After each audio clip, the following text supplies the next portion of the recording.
They were like, well, I don't want to drink. I don't want to do this. I don't want to react in this way. I was like, I don't actually really give a shit what you don't want. What do you want? Those events, it might sound crazy to run for like 12 hours or 18 hours or something like that. Out of 365 days in the year, if 1 or 2 of those days, I'm going to really, really entertain how much discomfort I can withstand. Those other days, when my ego wants to get the better of me, I have unequivocal evidence of how I can weather hardships. And we're just looking at just say anyone who is just feeling a bit stuck, not living their desired life for whatever reason, and they're looking to want to create change. The first thing to do is some of this identity work. The journaling prompt would be, who do I want to become? Who would I like to be? There's healing and there's hiding. And a lot of people just hide from their triggers and they think they're healed, whereas actual healing usually means standing in front of your triggers, face on, and being like, give me a hug.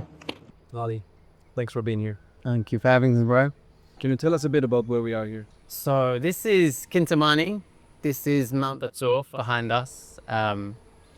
It's kind of a big one on the tourist trail. Like a lot of guys that come, well, and girls that come to Bali, they do you can probably see a few little lights going up there in the moment. Yeah, we did see it looked like a little chain of... Little train of ants, yeah, with the lights, with the head torches. So a lot of people, they get picked up from their hotel at like 1, 2 o'clock in the morning, and then they get taken to the foot of the mountain, of the volcano, and they climb up there, and then they watch the sunrise from the top, which when I first came to Bali, maybe like 10 years ago, I went up there and it was just me and this like Sherpa guy. He was barefoot and like he was probably about 16, and it was just me and my buddy who went up there with him. And when we got to the top, like we were the only people there. We were the only people up there. And actually got halfway up, my friend, he was quite unfit at the time.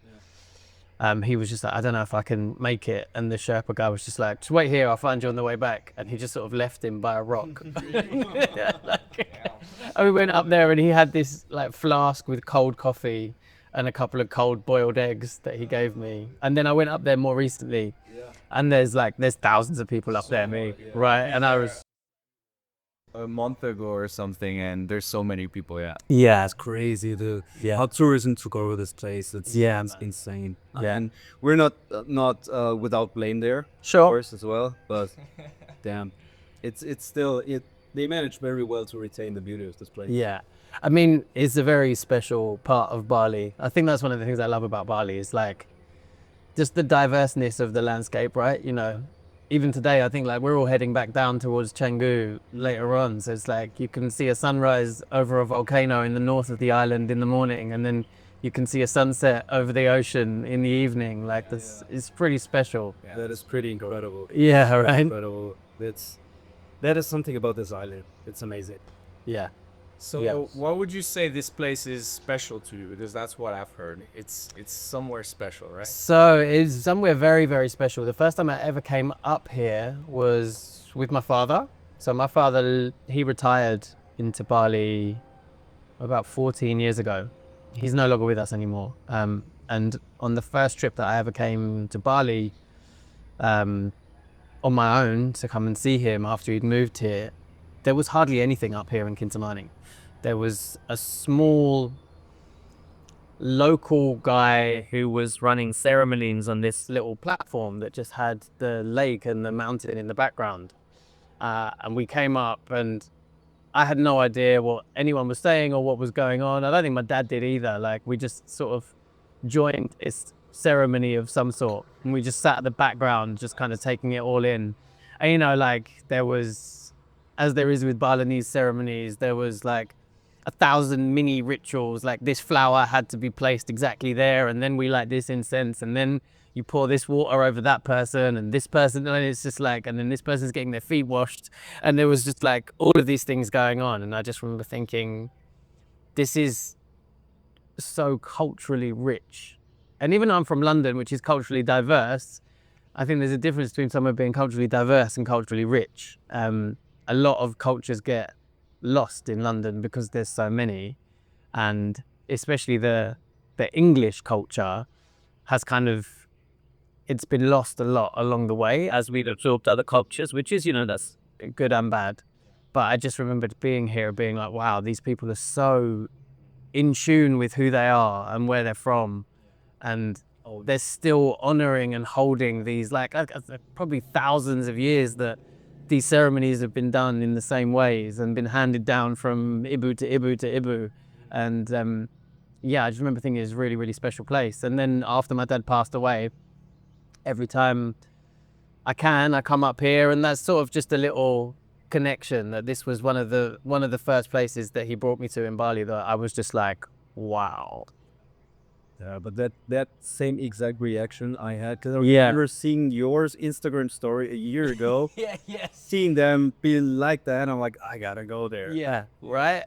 I think it's because it's very different to the Bali that you see in the postcards and on Instagram, right? It's not the rice fields and the beaches that people kind of come to Bali to expect. I think the first time I put that on my story, people were like, there's mountains in Bali? Do you know what I mean? I was like, yeah, bro, they're sick.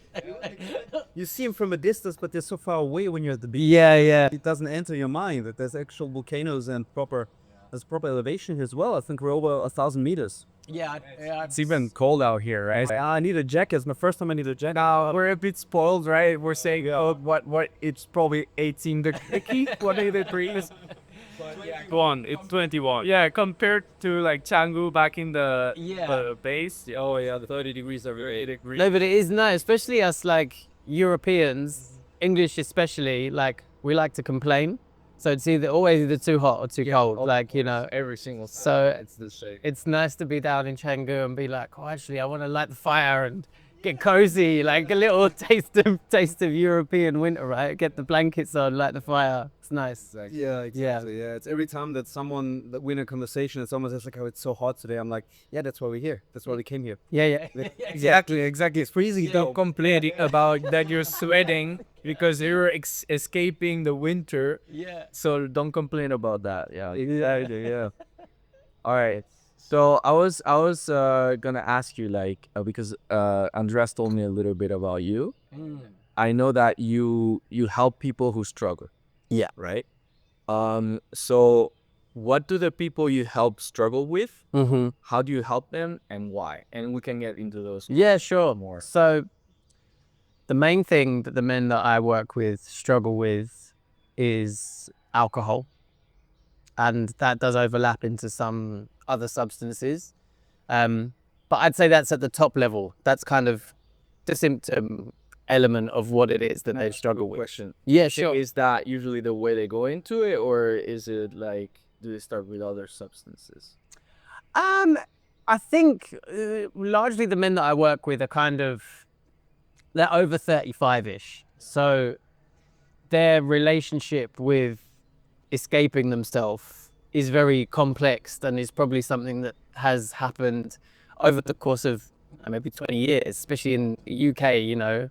We start experimenting with alcohol and drugs in our teens. So it's not uniform kind of how they've got into it, but like the main thing that they have in common is that there's just a struggle with accepting the way that certain things in their life are or have turned out. You know, they might be looking at their life and either it's not the life that they wanted, or they followed a path that they thought was the path to success and enlightenment. You know, they got the wife, they got the kids, they got the job, they got the car, they got the money, and then they're sitting there and they're like, this ain't it. And they're like panicking because they've devoted their whole adult life to chasing what was essentially somebody else's vision of happiness and fulfillment. And they filled their cup up with all of these things that society was like, yeah, you'll feel good when, you know, you're married and you've got kids and you've got money. And they're like, I'm married, I've got kids, I've got money, and I'm fucking miserable. Now what? And it's almost like they've ticked off so many things on that list that they genuinely believed was what they were supposed to do as a man.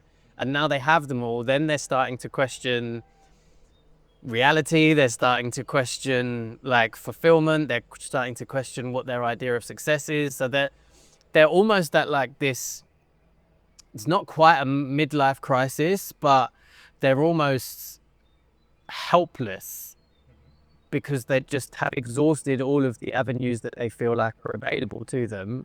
And then sometimes what happens, especially with the men that I work with, is that they feel a bit downtrodden and they lose themselves because they just start to give up a little bit and they start to accept that this is just what it's like to be a man. You know, we just have to take the weight of the world on our shoulders and provide and make sure other people are happy, but we don't actually get to experience joy and enlightenment and happiness ourselves. We just have to kind of keep going to work and keep earning. It's interesting because these people, what type of people do you usually work with? So I'd say like it is I want to say quote unquote successful, because in some ways they're very unsuccessful and in some ways they are like what society would deem successful. And I think this is part of the thing. It's like they almost don't feel the right to feel depressed or unhappy because they have the things that a lot of other people want. So like they do hold this belief that like, who am I to be upset? Like loads of men would kill to be in my position, but it's like they wouldn't if they were in it. It's like a reverse imposter syndrome. Exactly. Exactly. It's like you'd think having those things would give a man confidence, but I know a lot of men who are in that position, and position that a lot of us would like, you know, men we would potentially idolize. A very few from, you know, the high 6 and 7 figure earners that I've worked with, very few of those men actually feel as good as the world thinks they do. You think it is that feeling that drives them to that level of success? Yeah, absolutely. So when we look more back on like a scientific level, you know, if we bring dopamine into the mix, so like dopamine is essentially like the molecule of more. You know, it's what drives us. So it's like, it's not necessarily a bad thing. And when you look at people who are successful or are high achievers, it's their relationship with dopamine that is kind of responsible for how they've been able to succeed. But they're on a knife edge because the other side of that is very, very dangerous. And it's like, you don't want to completely take that away from that man because it's what fuels him, but it's channeling it so that it can stay on the slightly more positive side of the tracks, because these men, they're all just like one thing away from trying to get that. They just need that dopamine. And if they're not getting it from their mission, their fulfillment, their relationship, their purpose in life, it's very easy for them, especially when they have means to get anything. really blow things up pretty aggressively. And that's the mental dance that a lot of the men that I work with play constantly, which is quite exhausting for them. So that is the main work that we do, is around reprogramming their relationship with dopamine so it's less extreme and more harnessed into where they can drive the part of them that's made them so successful. And we bring back the dopamine and we increase the serotonin levels, because they have actually become so focused on outcome based activities. So they're, even though they are successful, they don't feel like anything that they have is enough, because they're always chasing more, because they have this molecule of more. They've lost the enjoyment of the pursuit. They just want the thing at the end. So like even small examples is like taking a kind of the addictive side away from things. Common things that they would often do is get ChatGPT to give them a summary of a book, or start reading a book and just skip to the end of the chapter to find out what had happened. Is this sort of programming where it's just they want to skip to the result. And that's what makes them great in business. And I know we'll probably talk about AI and stuff like this. It's like leaders in business, we're always trying to find shortcuts, right? You know, that's what makes you successful in business. So you don't want to take that away from them. But when we take that man out of a business setting and then we look at the rest of his life more holistically, that's not necessarily the thing that's going to lead to a fulfilling and happy life. That's what's on the first date. Skipping right to the outcome is not gonna get you. Hey. Right, that's exactly it. Yeah. I think I've been feeling similar to that. It's like a balance between this dopamine, like saying I want more, more, more, but at the same time saying, okay, I enjoy the process right now, whatever is happening here, being more present, right? It's like the balance of those two things, because I see a lot of people that are really about looking into the future and getting what they want, but then they don't really realize what's going on in the present. They're always living in the future. Would you say that's how they emerge? I would say that's like 99% of like the world. I think when we look at any kind of, not even mental illness, any kind of mental unrest that we all experience kind of on a day-to-day basis, like most of it will come from a lack of acceptance of the present moment. So like, whether that is complaining about the weather or moaning about your bank account, like any of these things, it's just like you're not accepting what is right now. You're not accepting the fact it's raining. You're not accepting that at the moment you're broke. Like, you're not accepting whatever else it might be. And that does feed in my world to why people would lean towards any kind of substance or behavior that is going to instantly change their state, because it's rooted in a lack of acceptance for what is. I don't want to feel like this. I don't want to think about that. I don't want to be the way I am.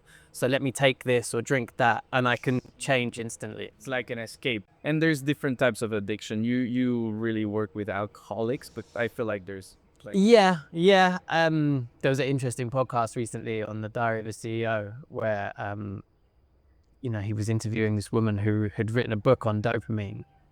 And I think Stephen Bartlett asked her what percentage of the population she thought had some level of addiction, and she was just like, it's north of 90. Like, Yeah, like something, yeah, like, I think anyone. yeah, like, it's something.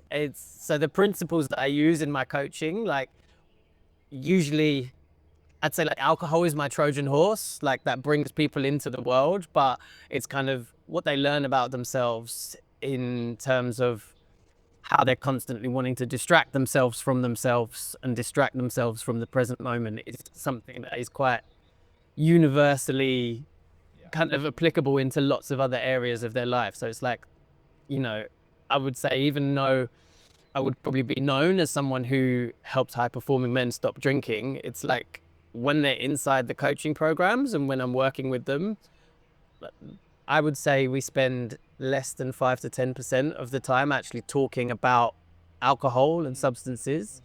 And the rest of it is, okay, how can we create a life and a mind that you don't want to escape? Like, that's the real thing. Like, what is it about you and what's going on in your life and the people in your life and the places you are? What is it that you're running from? Like, if we fix that, then the desire to want to lean on substances and alcohol as a crutch and escape kind of evaporates, rather than just focusing on like the tools and tricks, like the top level, like to stop drinking. You can do that, and you're putting a band-aid over a broken leg, right? The real problem. You're not getting to the root cause. On top of it. Yeah. And it's interesting when we look at timelines as well. So our program, we played around with things over the year, and our sort of entry-level program is at 90 days, because different things happen within the mind and body as you go through a period away from substances. And we basically move from what we call conscious sobriety into subconscious sobriety. So conscious sobriety is what you use where you're leaning more on willpower. And this is, you see like dry January, like 30 days is very easy for most people, even if they do have quite an aggressive addiction, to abstain using willpower. Yeah, just 30 days. Also, that's the end of it, and you can go on a binge if you want in 30 days. Yeah, when I was in active addiction, I did dry January twice, and I weaponized it against my partner at the time to prove that I wasn't an addict. I was like, I'm not an addict. I can quit whenever I want. I've done dry January twice, and I weaponized that. But I fully knew I was an addict, and whilst I was doing dry January, I was knowing that come February the 1st, I was going to be thinking, It's gonna happen. Yeah, so it's forward to that, and I think it was my experience with that changed the way I was like, that's not what's going to work. Like, the reprogramming and the rewiring of the mindset and how you react to certain triggers which again is quite, universally applicable to, whether you feel like you're on social media too much or you're vaping or anything like that. Everything is based in like a trauma that's within the body that has a trigger, and it's like understanding that, recognizing those patterns and reprogramming them so that you get to a point where you're not constantly having to not choose alcohol, because that's exhausting. Like, I kind of resist some of the more traditional methods that are spoken about in like AA and things like this. They have this phrase which is like one day at a time, and I just think, to me, I was like, there has to be a better way than like restarting again every day. Like, this is really, really hard. I don't want to have to do this every day for the rest of my life. Like, consciously resist from the moment I wake up. I was like, that sounds like a life sentence of just like discipline, and like it would be much easier. Like it was, I was out for dinner, not last night, the night before, at Woods in Pereiranan, nice place. They have jazz and stuff like that, and they sat us at a table. It was the only table left that was like right in front of the bar, with loads of whiskeys and loads of this, and it's just like, and now I'll be like, yeah, there's a bar there, it's a restaurant, of course there's a bar, like, and still be present in the person that I'm having to eat with, not just be like, oh man, those whiskeys are good, like trigger this. I was like, you can sit there and just be like, yeah, alcohol's everywhere. Like, I can't just hide from it my whole life. Like, there's healing and there's hiding, and a lot of people just hide from their triggers and they think they're healed, whereas actual healings usually means standing in front of your triggers, face on, and being like, give me a hug. Like, that's much more what it's about, like, rather than resisting and fighting and hiding. Yeah. And Like, that's how you know that you've overcome whatever has been bothering you in the past. When someone brings it up again, it's not evoking that same emotion that it used to do. yeah, And I feel like that's how it probably ties into the same neurological pathways that would trigger some addiction responses. yeah, absolutely. And I think you see that here, like a lot of people come to Bali to do their healing and their work on themselves. But I don't believe you could be healed in Bali. You need to go back to wherever you're from. In those people, with those people, like, so for me, go back to London, stand on the tube at commuting time with armpits in your face, and like, on the way to like, something that you really don't want to do, or hang out with all of the people that, still have that old mindset that you've still, like, that's where the integration of your healing is going to occur, when you're face to face with your triggers and you can choose a different response, or you naturally subconsciously are aware, I didn't react the way that I used to in that same situation, or I was fired loads of those triggers, things that used to really make me react in a certain way or bother me in a certain way. And now I've had those same triggers and responses. I've acted a different way without needing to choose to. Just naturally, I've become a different person. And I think that's where the root of all of personal development leads to, is identity change, rather than just like looking at habits. It's like, once they're embedded into your identity, like I would identify as a sober person, like in the same way that my mum identifies as being a vegetarian. It's just something that she is. She doesn't have to think about not eating meat all the time. She just is a vegetarian. Like, I just am sober. I just don't drink. Or like she's a mom as well. Right, exactly. It's She's a just mom because she is. you embody the identity of who you want to be. And I think that's a piece that's missing a lot in when a lot of people go on any kind of path of personal development or trying to better themselves, is there's sometimes a little too much focus on the tools, the tips, the tricks, the hacks, the tactics, the, ticking things off the to-do list, the habit trackers. And the skipping things as well, right? You want to skip right to the end. You want the resulting. Yeah. And I think what you talked about, the visualization stuff before, like, I think that's super important, because I think you do need to step into the future and really visualize and embody this man that you want to become. So like, even now, like fast forwarding, into the future and being like, when I'm a dad, what kind of dad do I want to be? And then it's like, okay, well, if I want to be that kind of dad when I have kids, like, how do I need to act now? Like, that's not just going to magically happen. So maybe I need to embody the values of the dad that I want to be before I have kids. And then you can only do that now, right? being that person now so you can become that person. Exactly that. Yeah. Like if you don't start pretending to be him, like it's almost the best way to change is to pretend you already have, right? I've been seeing that more and more often. You know, like that people talk about identity as a way to change, and Yeah. that's the root of everything. It's like dress for the job you want, not for the job you have. Exactly that. At a personal inside level. Yeah, and that's it. Like, and even just like the nuances of language when you're talking about yourself, like that is a way of, you know, whether you want to call it manifesting or anything like that, but it's like you're embodying something that you want to be by the way that you describe yourself to other people or the way you introduce yourself. So in my world, like there's a massive difference between saying I'm trying to quit and I don't drink. Yeah.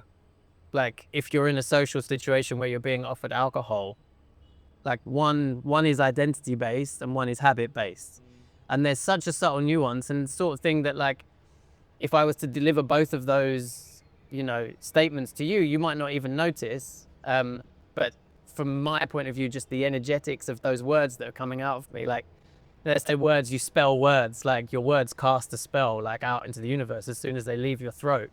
It's almost like that you're setting an intention to those people, to that place. So if you're just saying, I'm trying to quit drinking, it's like, well, are you trying, or like, are you doing it, or are you not doing it? Like, what does trying to quit drinking look like? What does that mean? Yeah. Like, Super interesting. yeah, right. Whereas if you own it and you just say like, no, I don't drink, Exactly. that's an identity, right? I'm Like, sober. I'm owning the identity of someone that doesn't drink, even if I'm only 2 days into it. Yeah. Like, Exactly. I want to be 10 years into it, so I might as well talk about myself as if I am 10 years into it, right?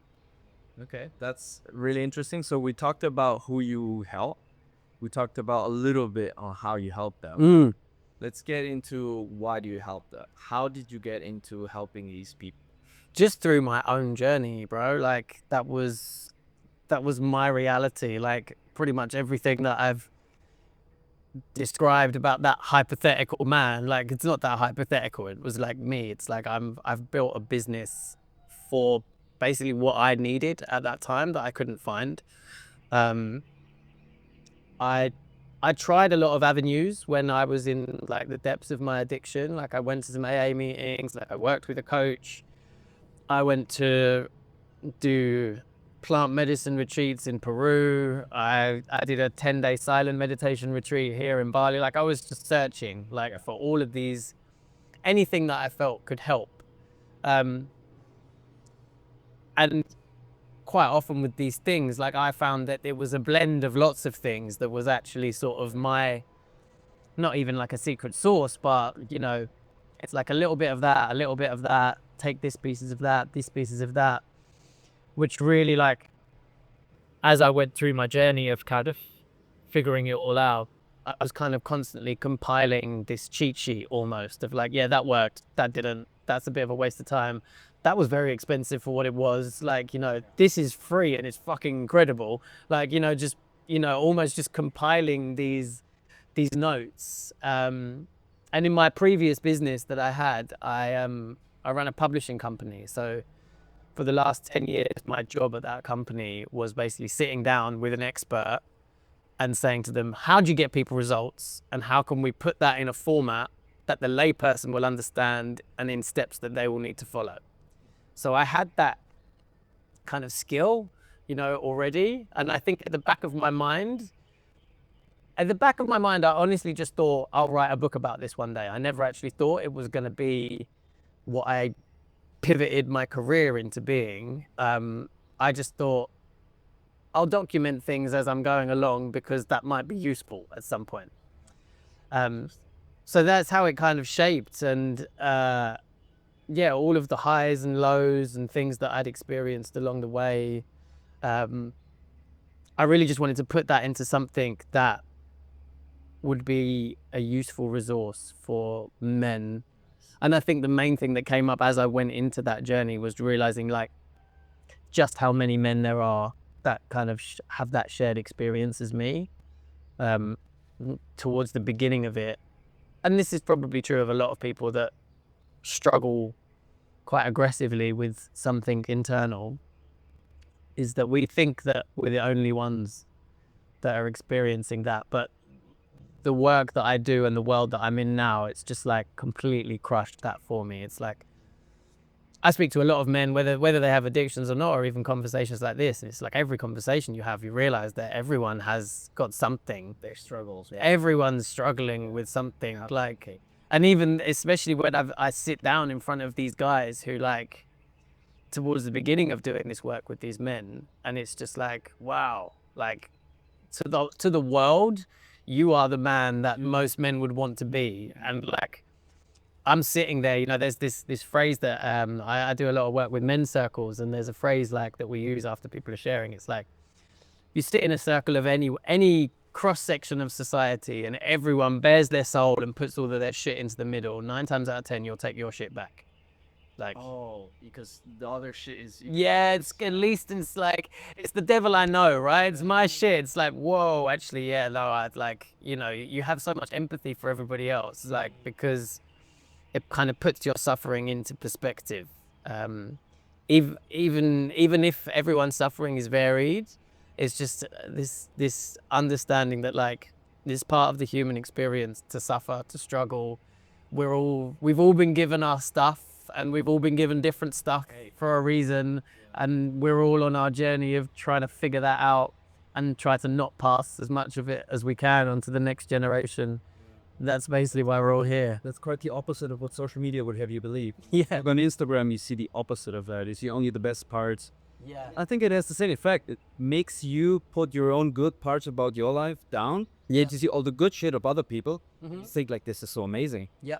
Why is my life not like that? Why am I not like every day on a different beach or whatever? Yeah. And I feel like, I mean, being here in Bali, where we post the nice views and everything, but it's still life. We're still living a life here. Yeah. And there's a lot of guys out here I know in Bali that their Instagrams might look like that, but they have a friend at home who every night sits and watches TV with his wife and his 2 daughters, and he would swap places with him in a heartbeat because that's what he's searching for. Yeah. So it's really, it comes down to this imbalance that we have when we're looking at what we believe is good and bad about ourselves. Like, this is something that I've noticed through every man that I've ever worked with. We find it so much easier to describe and call out all of the things we dislike about ourselves, and all of the things that we want to work on, and all the things that we want to fix, and all the things that are broken, and all the things we've destroyed. And we find it very difficult to talk ourselves up and acknowledge all of the amazing parts of ourselves. You know, the things that we love about ourselves. So quite often when I'm sitting down with a man and being like, what are we doing here? Like, what are we working towards? Like, what do you want? And they'll give me a list of all the things that they don't want. They'll be like, well, I don't want to drink. I don't want to do this. I don't want to react in this way. It's like, I don't actually really give a shit what you don't want. What do you want? Like, we can't work on things you don't want. Like, and this even just as an activity for people to actually sit down and be like, well, I've never actually really thought about what I did want. I've just been so focused on what I don't want. And it's like, that's kind of the way that the laws of energetics work. If you're constantly focusing on what you don't want, the chances of what you don't want happening increase because you're giving it so much attention. You're thinking about it so much. Like, you know, you can't drive around on a moped thinking, I don't want to crash, I don't want to crash, I don't want to crash. Like, those people are going to crash, right? Exactly. That can usually happen. Exactly what I was about to say. Because like right when you learn to ride a motorcycle, the first thing you learn is look where you want to go. You don't look to the side. You look where you want to go. If you start looking to the side or start looking off, you can like go anywhere. Yeah. The same if you're like, you know, if you're skiing or like if you're, you know, anything, you know, we've got mountains here, like a lot of cycling as well. When you're coming down a mountain on a bike, like it's the same. It's like the eyes are always on where you're going, like laser focused. There's loads of stuff going on either side of you, and the second that you look at it, you come off. Okay, so I have an interesting point of view. So, because I think human nature, we tend to negative emotions and negative things have more power usually. Like they push you harder. You try to avoid pain all the time. You try to avoid negative things, and that usually, as a basic human nature, that's more powerful as a positive, right? Usually there's even studies that show that. Yeah. And I feel like that's probably why people tend to avoid more pain. So how would you like how would you try to figure out those like things that you wanna like achieve instead of focusing on the negatives ones? There's lots of different tools that you can use, but one that I use with all of my clients is it's a hypnosis guided visualization. Hypnosis. Yeah. So I'll guide them into this deep hypnotic meditative state, and then I will get them within that meditation. I'll guide them around a scenario, and they'll be telling me where they are, what they can see, what they're doing, who they're with. They'll be describing to me this future vision, wherever that might be in the world, whoever's there, like how they're feeling. And then it's when we're looking at creating a future vision, essentially, like once you have that vision, you then have a gap, right? As soon as you have the gap, you can start to do the work. And that's kind of what we would call like reality bending. So it's like this is your current reality. You've had a very intense visualization that felt very real of the identity and the life that you want to live. And now we just have a period of time and some actions, and then we can create that. But without having that vision, it's very easy to get pulled back. So energetically, kind of what you were saying, there's two things at play. You always have your ego and your higher self, and they are like constantly battling with each other at every moment of every day without us realizing. Like the ego is always wanting to pull you into safety, security, and away from pain and the familiar. And your higher self is always like, come on, bro, like, let's do it, let's go. And then like he's like, yeah, but then this, but what about if this goes wrong? It's like, yeah, but what if it, and it's just like, this is literally just in the back of your subconscious brain. These two guys are constantly having a fight, and the work that we need to do is just to entertain the possibility of the higher self more often than we do allow our ego to govern our decision making and our thought process, which is the default.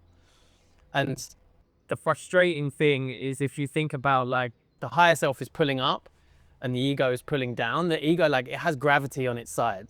So it's like the higher self constantly needs effort to keep pushing up, and if you don't fuel it, gravity gets both of them and it pulls them back down. So like most people's default state is always going to be back into comfort, which, you know, we see globally. Yeah, like everyone is always going into comfort. I think that's one of Absolutely. the biggest battles I feel like we need to face nowadays in general. And I think that's, you know, Andreas and I connected over doing some crazy endurance stuff. And I do think that part of the toolkit of, you know, a lot of people don't really understand why you would put yourself through those sorts of things. And for me, it's like those events, it might sound crazy to run for like 12 hours or 18 hours or something like that. But like out of 365 days in the year, if one or two of those days, like I'm going to really, really entertain how much discomfort I can withstand. Yeah. Those other days, when my ego wants to get the better of me, I have like unequivocal evidence of how I can weather hardship and proof that I can do hard things, impossible things, things that I personally didn't think I could do.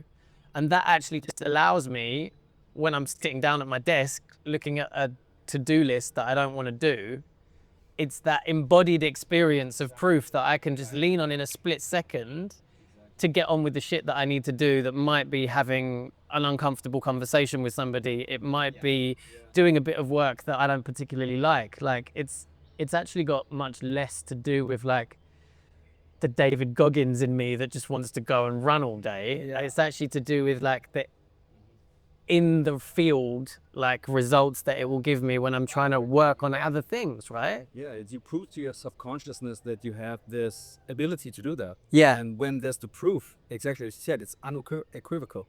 Yeah. You know you can do it, and you can. That's what I find myself often do. Like think about the really bad moments in those races, and think that like I still took another step, and I still took a couple more, and Yeah. all of a sudden like you're going somewhere. And if it was possible then, it's possible now to do this with whatever I'm facing right now. Exactly. So it reminds you that that voice from the ego is just an opinion. It's not a fact. Exactly. And a lot of people think that what they're hearing from their ego internally, that internal voice, telling them not to do it. They think it's a fact. They think it's true. And you hear that when you talk to people about this and they say, I could never do that. It's Yeah. instantly manifested. They manifest instantly that this is not going to happen for me. Yeah. It's not like I don't want to do this. I don't see the point in doing this. It's like, this is impossible for Mhm. me. And then the other follow-on, like justifications and everything, sometimes creep in where, and I've been guilty of this myself, where you start to justify things. Yeah.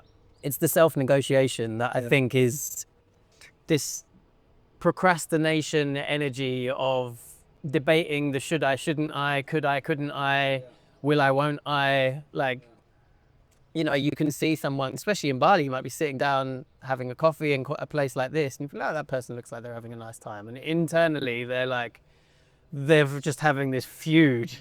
And they're just sat there, just dissociating from real life, drinking coffee on a beach in Bali, going, "Oh, good." Realizing where they are or anything. But Right? Probably more people than most people at home or not in Bali would realize. Yeah. It just, if you go to Batu Bolong and you just look at all the people, it's an amazing view. Yeah. I would love to know how many people feel like that.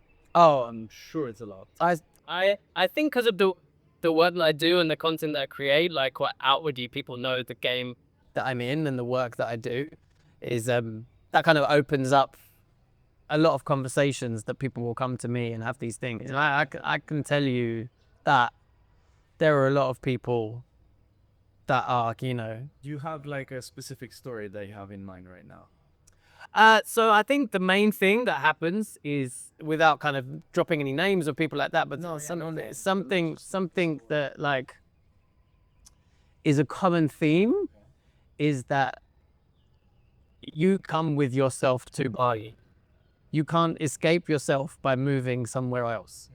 Like, and there is a certain type of person who was expecting Bali to do the fixing.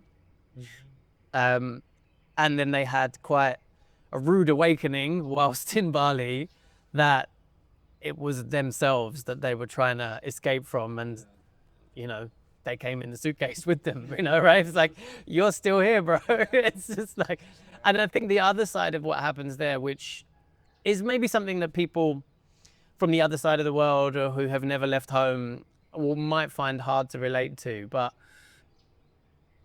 when it's a cold, miserable, wet Wednesday afternoon in South London, it's easy to justify why you don't feel good.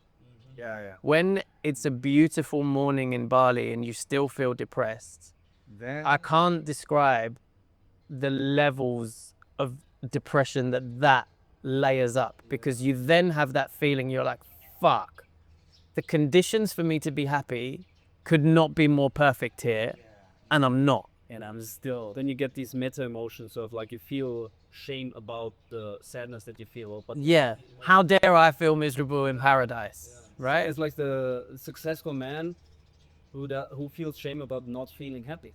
But the beauty of that moment, if you are self-aware enough, is that will be the point where you start to have this penny dropping moment where I hope that most people that find themselves in that situation, that's the awakening that they needed, that are like, oh, okay, it's never going to be anything external. Yeah. It's never going to be the place, the person, the thing, the money. It's never going to be that. Yeah. So the sooner people can come to that realization, maybe they will come to that realization whilst they were backpacking in their 20s, instead of coming to that realization once they become a CEO in their 50s. The sooner people can get to that point where they realize that everything is always going to be an inside job. And maybe that's where, you know, I have a friend, she calls Bali the accelerator. It's like, whatever you've got going on in your life, come to Bali and it will force you to confront it faster than anywhere that I've ever known on the planet. That's a good point of putting it, a good way of putting it, because you see it also with all the people here. The people who live here or stay here long term, there's so much going on. You don't see them for a year and it's like, what the fuck? It's like, you could talk hours about what happened. And in, like, let's say from many people, a year is not much. Not much happening. Yeah, you go back, a lot of people here, they go back home and that's kind of what they say. It's just like, everyone's just doing the same stuff. Like, people are, you know, I don't really feel like I missed anything, even though I was away for a year. Crazy, man. You go back, it's like all the same. Yeah. So I was gonna ask. So you work with high executives, like very successful people with that can pay you quite a lot of money, right? I would say. So what would you say? Because like you talk about you do this hypnosis thing, but I'm curious, what could other people that maybe cannot afford you like could do Yeah. on themselves? Like maybe have some book recommendations, some tips, some Yeah. action tips, something. Yeah. So I think if we kind of generalize this and step away from something like addiction or substance abuse, and we're just looking at just say anyone who is just feeling a bit stuck, generic. is basically is just not living their desired life, right? They're for whatever reason, and they're looking to want to create change. So the first thing to do is some of this identity work. And I think this piece of paper, it's very easy. It's, the journaling prompt would be, who do I want to become? Who would I like to be? And you can model that on somebody that you know. And I think the distinction here is you want to move away from what do I want to achieve, because they're different conversations. So if you were going to write almost like a job description for yourself, and you were describing the attributes, the personality, all of these things. So instead of saying that you want to achieve X, Y, and Z, it's just like, I want to be more compassionate. I don't want to react aggressively when I'm triggered. I want to be able to enjoy X, Y, and Z without feeling like this. And you're really describing sort of emotionally who you want to become, rather than saying like, oh, I want to run a sub 20-minute 5K and have 100K in the bank. Like those will be the things that happen as a result of you, instead of wanting to have 100,000 followers, be like, no, I want to be the sort of person who can effortlessly show up on camera and create content that people resonate with. That's something that you can embody rather than an attachment to outcome. Right. And then just extrapolate that back into like, okay, how far away am I from that person? And what would the next steps to move into that person be? And another exercise that you can do, which you can download pretty easily, is a wheel of life, which basically is this sort of like radar diagram, which will block down like 8 areas of your life. You'll look at relationship, wealth, purpose, health, and you'll score yourself from 1 to 10 in each of these areas. And the thing I like about it, it's almost like a balance sheet in business. It's just going to give you a snap. If I did it today and tomorrow, I might score myself differently, because it's just a direct relationship of how I feel about myself right now. So if I've scored myself as like a 4 out of 10 on fitness, then the next question is like, okay, well, what would a 5 out of 10 look like? Okay. And then it's like, okay, well, then what would I need to do to turn the 4 into a 5? And then I have something that is actually like a physical action that I can go and do that is directly related to how I feel about myself in the now. And it's incremental, because my mind immediately went to, when you said that, what would a 10 out of 10 look like? And I'm like, oh, it's about the 5. You got to go to the 5 before you go to anywhere else. And that point is, you will never get to a 10, right? Yeah. Because as you improve in anything, your standards improve. So I might have, when I started my fitness journey, when I was 30 kg heavier than I am now, my 10 might have been to run a marathon. And now, like, Your 10 is way yeah, now I can run a marathon tomorrow, even though I haven't been running that much now. So I'm now like, that's not the 10 anymore, right? So interesting. This is great. yeah, so it's almost like, which is the metaphor for life and personal development, that actually when you realize that there is no 10, it becomes easier to enjoy the process, because you realize that you are just on this treadmill. And every time that this radar diagram goes out, the other thing I like about it is like physical. So it gives you this like 8-point shape, right? So you can superimpose them on top of each other and see how your shape. So the idea is like, if I was to do this now and I was to do this in a month, and I superimpose the one from a month over the other one, I should be able to see the old one inside the new one, because I've created a larger shape in my wheel of life. Interesting. And this is a really practical thing. I use it in my coaching. I use it with everybody. We do it as an 8-week check-in. So every 8 weeks, whether I'm working with people one-on-one or they're in my group programs, we'll just use this as a tool because it's so simple and it's so effective. It's visual. It's like, it turns things that are quite intangible into something that is like a tangible tool.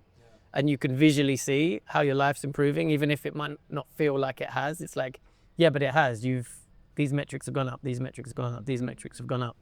So And the other thing that I would encourage people to do is we often are so hardwired for goals, right? Yes. An achievement. And this is related to our relationship with dopamine, right? You know, we want to do these big epic things and achieve these milestones. But the real power comes in looking at the bottom. So if we look more at raising the floor rather than having bigger goals, and that comes into setting standards for yourself. So the way to overlap that with some of these other tools would be then, if I have come up with this vision of the man that I want to be, it's okay, like what are the minimum standards that that man would accept of himself? Rather than what are his goals, it's like how will he consistently show up in the world, and like what's the level under which like he will refuse to show up. So then if you're constantly working on setting standards instead of setting goals, it's like the goals will inevitably happen. And you'll notice, if you were to chart this, as I like to use a lot of graphics and like data as much as I can, like you'll notice that like your goals will be up here and you might hit them every now and again. Yeah. But if the standards are gradually increasing over time, it's just like every time you come back down, you're coming back a little bit lower. And then what you notice is over time, your current standards are higher than your old goals because you've just gradually been raising the floor. So as you work on yourself and you become more disciplined, and this is probably happens in both of your lives, there are things that you do on a daily basis now that used to be a goal, and now they're just something that you do on autopilot because you've embodied them into part of your identity. So a lot of people neglect the power of the standards that they have for themselves and those personal standards and those personal agreements, rather than the big one-off one day, because the goals can be quite fleeting. You know, we've all achieved things that we told ourselves we'd feel amazing after we achieved it, and like the day after we were like, oh, what next? Right, it depends on where you are and things that happen. You know, they might change here and go somewhere else. Yeah. And how would you, because that's what I've been thinking about earlier when we talked about meta emotions and feeling shame about your guilt or sadness or whatever.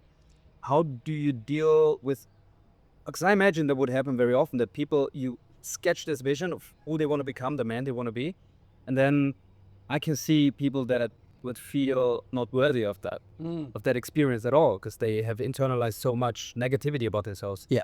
And then these meta emotions come back to haunt them, like where they start self-sabotage themselves in a way where when it comes to like the tiny little things that are actionable, they don't do them. Yeah.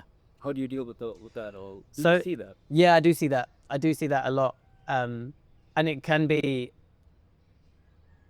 where we have these like almost like micro habits, like they seem so insignificant, but yet people struggle with them so much. Like I think one example that I give is very relevant here in Bali. Like it's not hard to drink water, but I don't know anyone who drinks enough water.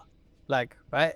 It's not a hard habit to do, and there's water everywhere. But like, there's so many people I speak to that are like, I haven't drunk enough water today, and it's just like, where does this come from? Like, where does this relationship between knowing what we need to do and actually doing it come from? And it is, like you said, a lot of it is related in trauma, and it comes back to this feeling of worthiness, because whether it's drinking your water or doing any other habit, it all comes back to how worthy do I feel of taking care of myself. So when we think of something like self-love, it's not this kind of flowery thing like running yourself a bath and having a massage. Like self-love is actually showing up for yourself, right? And it's hard for men especially to tune into this concept of loving ourselves. Like it seems so alien to us, because even when we're working and we're grinding and we're driven and we're working on goals, it's like we're not really considering that we're doing that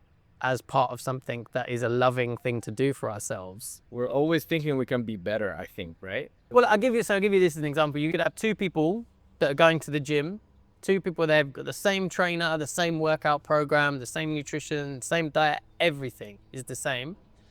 One person is going to the gym because they hate how they look. The other person is going to the gym because they love themselves enough to take care of their health and fitness. And just because of the energetics of that, the person who's going to the gym because they love themselves will get better results. Yes. Yeah. Sure. They're gonna just push a little harder, do one more rep. They're gonna be more consistent on the diet. Yeah. It's the positive vision. It's Yeah. not the negative. And this is kind of what filters Zach. So these are the kind of mental shifts that you need people to have, because anything that is laced in, if we look at, there's a really good diagram that shows you how different emotions vibrate at different frequencies. Yes. And the lowest vibrating emotions are guilt and shame. The highest ones are like enlightenment and stuff like that. So that's where you see like yogis in India just sitting in a cave for months, and they're just sweet. They're not bothered about anything. Like, they're detached from all of this. And it's like, in the modern world, we're probably never going to get there.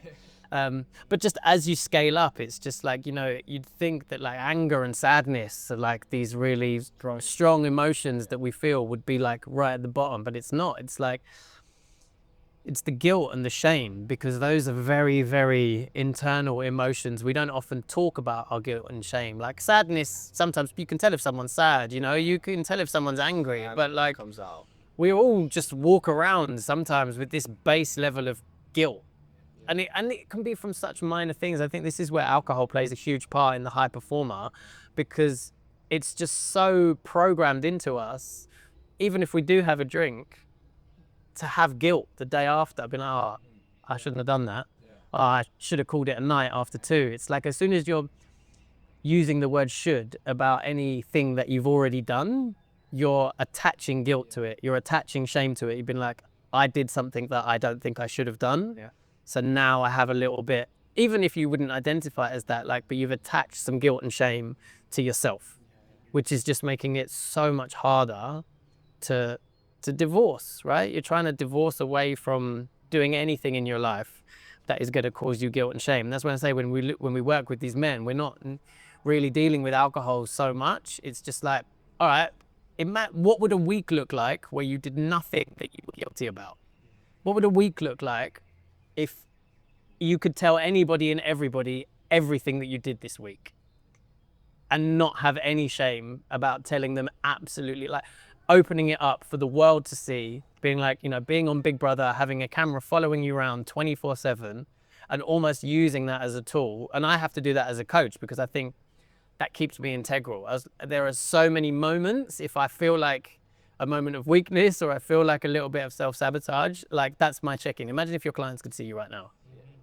Would they still pay you? Like, would they still want to work with you if they could see you right now?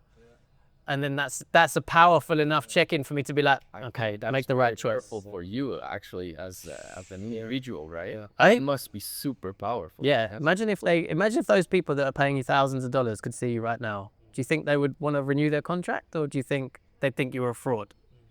And then that keeps me integral, right? Yeah, for sure. That's very powerful. And what I'm also wondering, or what I've been thinking about for a long time, is how, let's say someone who's just getting by, like they might have like 4 or 5 days a week where they have a drink or whatever, but they're not wrecking their life. They're not destroying relationships. They're just on this baseline sadness and baseline alcoholism. But they would, as you described yourself a couple moments ago, they would probably deny that they're alcoholics, because they can abstain for a week or two. Yeah. They can abstain for a month. Yeah. How can someone tell if they're an addict, and how can someone help others come to the realization that there might be a problem? So I'll separate those two. So with the first one, even in my world and my work, like I'm not big on labels. Okay. The question that I would ask that man is like, are you proud of the life that you're living? Like, and that is a very confronting and triggering question for anybody. And it's not generally one that I would ask you and like look someone in the eyes and be like, are you proud of who you are? Like, it's not like that. It's like, bro, have a look in the mirror when you get home, like, and just think about what you've done this week, and how you would like to see yourself, and how you would like to carry yourself in the world, or how you'd like your kids to remember you, and just like really ask yourself, are you proud of the way that you're living at the moment? And I think the man who is having that baseline drinking to numb a little bit, to take the edge off, they would recognize that the reason why they are having those regular beers in the evening, even if they're not getting hammered all the time, it's because they're craving some sort of escape from a reality that they don't truly connect with. And it's like, I'm not here to bash anybody or anything like that, but that's essentially like why alcohol is so popular, because it provides a little relief from reality. That's essentially all it's doing. So you just have to ask that question of yourself. If I'm constantly trying to escape my reality, do I enjoy being who I am? And 9 times out of 10, like, that question is going to be like, it's not going to be necessarily like I hate my life and I hate myself, but it is going to be like, if I'm being honest, there are certain parts of my life that I do enjoy escaping from because they stress me out, or they remind me of some decisions that I've made that I have to live with that I'm not particularly happy about, or they'll remind me that, you know, the opportunity cost of something else that I should have been doing, or like an opportunity that I could have taken. Like, it's that energy that's going to keep people rooted back towards these emotions of guilt and shame. And I feel like it's a very tough one when you're talking about how can you help somebody else come to these realizations. And I get so many messages, because I work with men, I get so many DMs from women who want to try and help their partner, but their partner is not in a space where he wants to help himself. And you can only really lead by example. And I know from the position that I was in, like when I was struggling with everything, like my partner at the time, she kind of did everything that she could, but it was until I was at the point where I was ready to make that change and that I wanted to make that change. Like, it didn't really work for me. Like, I tried to quit drinking 3 or 4 times before it actually stuck. And on all of those occasions before, the only difference was that, like, this time that I did it, like, I really, really, really, really wanted to. Like, the other times it was like I was trying to do it for someone else, or trying to get this person off my back, or trying to prove to somebody else, something like that. And it is kind of one of the most frustrating things that I tell people. But it's like, you know, you have to let people make their own mistakes and their own choices. And I learned that the hard way, like, coming into this world. Like, I wasted a lot of time and energy trying to fix people that didn't want to be fixed. As many people do, I believe. Yeah. That's a big mistake, that if someone doesn't want your help, No. if it's not appreciated, it's forsaken. No, and I think, like, by that leading by example point is that then, if a few years ago, I then switched all of my content more to just be like, let me just show people how awesome a life without alcohol can be, instead of like trying to preach to people and fix people. And then naturally people are like, you know what, bro, like, I used to think not drinking was a boring thing to do, but your life looks a lot better than mine. like, let's start to have a conversation. Like, maybe you know something that I don't, because your life, you know, you're doing stuff, you know, I'm still sat here drinking with the same people in the same office, in the same place, thinking that I'm drinking because drinking makes me fun. But really, it's that realization that actually it's because my life isn't that fun that I lean on alcohol for my source of enjoyment. Whereas, like, if you actually replace that with genuine fulfillment and purpose, you know, the thought of going out and getting hammered is just like, it just doesn't appeal in the slightest. Yeah, it's the same thing I've observed for myself, because I've been abstinent of alcohol for 2 years. Yeah. I started again because the plan was never for me never to drink again. Just a challenge to myself, because also in Austria, where I used to live at the time, it's very much rooted in the culture. Like, you just go and have a beer, you just go and drink. It's normalized very. And it was a big challenge in the beginning, like breaking all those patterns. And I was still going out. I was going to nightclubs and everything. I found myself going out even longer than before, because when you drink 5 Red Bulls, you're a bit wet everywhere. But that reintegration of alcohol after that took a bit of time to find a sweet spot, and the sweet spot that I found for myself now might be at like 1 drink a month, Yeah. which I would not have guessed before. But I had no like requirements on myself. Just drink. Just don't find myself wanting to drink at all. Yeah, that's beautiful, man. Yeah. That's it. It all comes down to self-awareness, right? And an understanding, because I think a lot of the time that where we're talking about guilt and shame a lot today, but that happens a lot. Like when I look back to a lot of the situations that I was in, there's countless times where I was drinking when I didn't want to, just because it was what we were supposed to do. And it was like, I feel like if there's so many times where I've been together with the boys where we're all drinking because we just think that's what we have to do.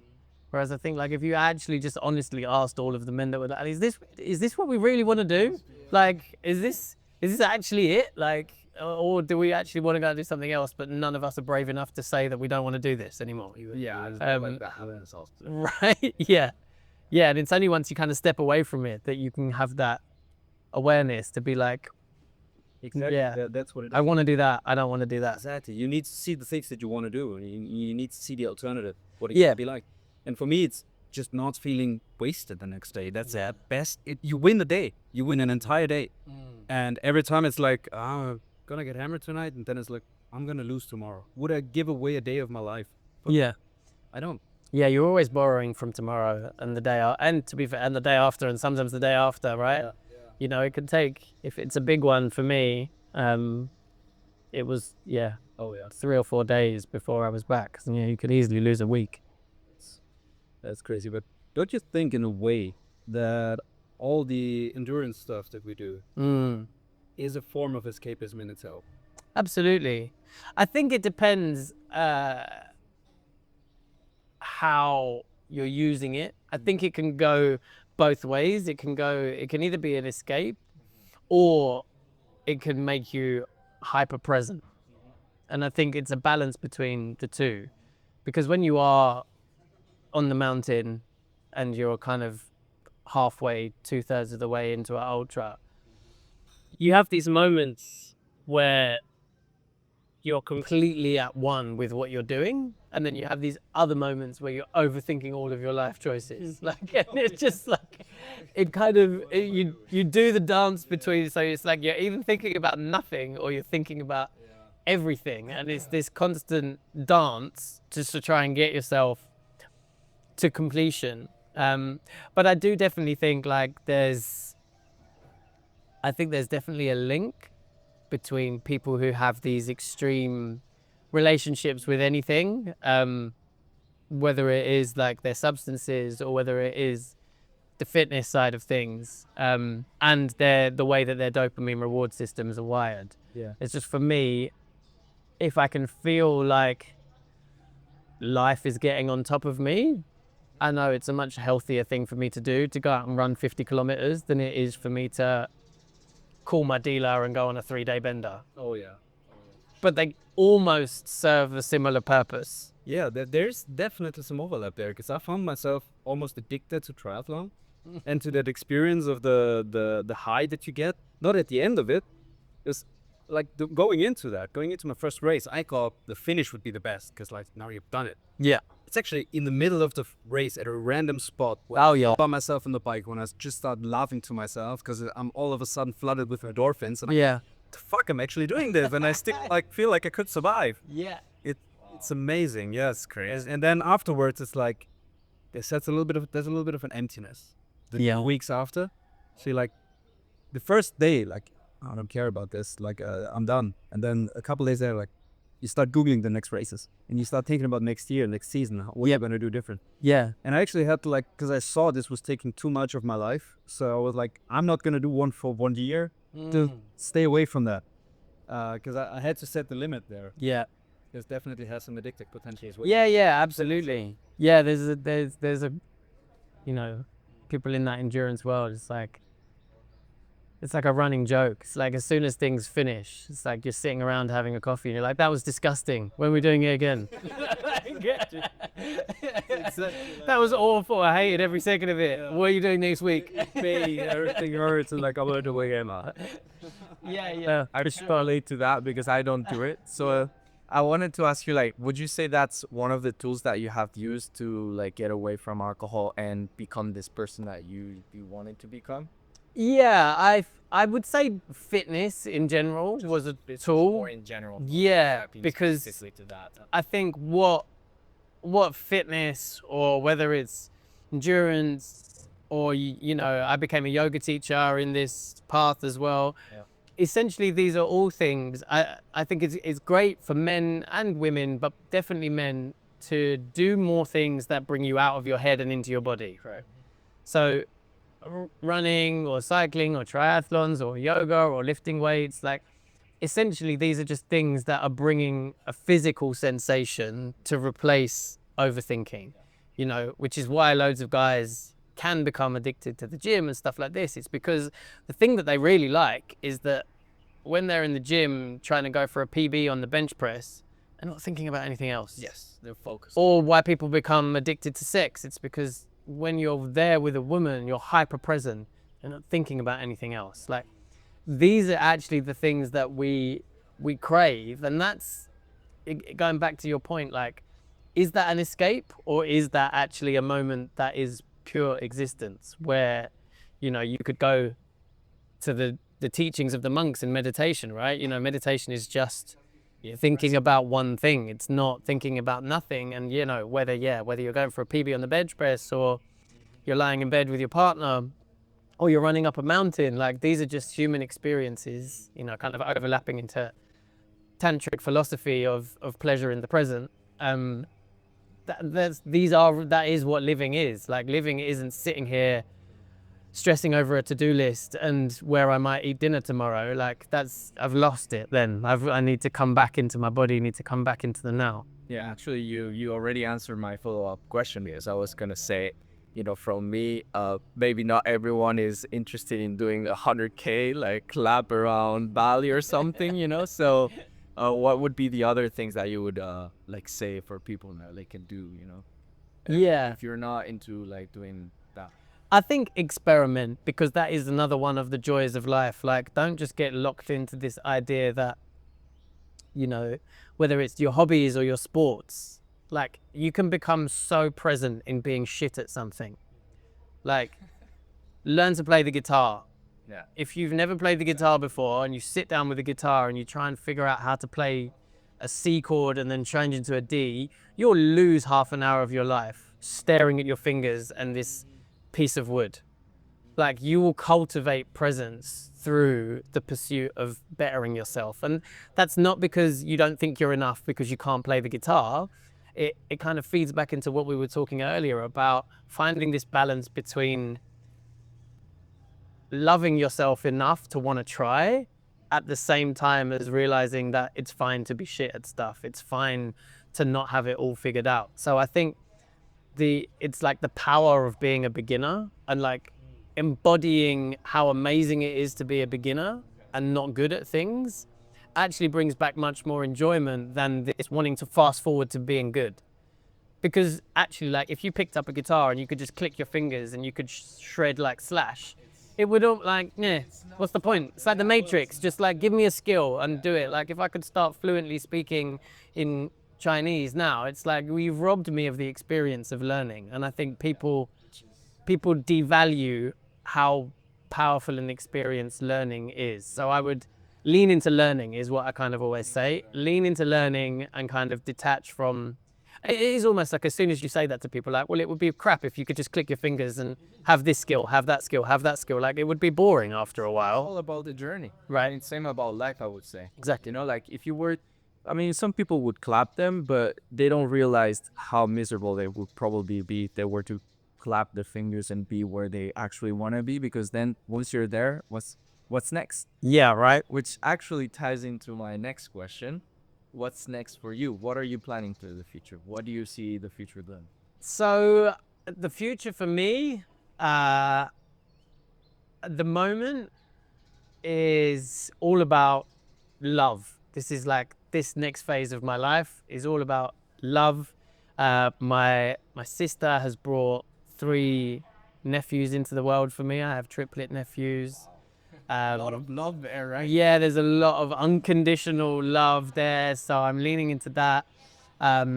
Spending more time in the UK with them, a relationship that I'm exploring, and then just how that all overlaps into more awareness of what self-love looks like for me, and kind of detaching from the material and physical things. So that is coming more into the work that I've been doing with men. That's kind of like, that's the next level that they go to. So we run guys through this 90-day program, and essentially the level that they're coming into after that is really all about understanding what love means to them, and how they can pour that more into themselves, and seeing how, you know, essentially everything good that happens in the world stems from a place of love, whether that's like trying to help others or trying to help yourself. So just simplifying my world into moving through it with more love. Because when I look back to when I was in my days of active addiction, largely everything I did was governed by hate, like self-hate, or just I hated where I was, I hated what I was doing. There was so much hate in my life that this feels like the final evolution for me, is to just like can let go of all of that hate that I held on to for so many years. Yeah. How do you go about that? Yeah. Well, I'm figuring it out. Like it's acknowledging the motivations behind everything that I'm doing, and trying to listen to that higher self a little bit more, because I think, coming back to that, the higher self is always leaning into love, like always, whether that is, you know, the greatest things that we think is possible for ourselves, they're all largely linked to leveling ourselves up or helping others or something like that. They're generally coming from quite a good place from our intuition.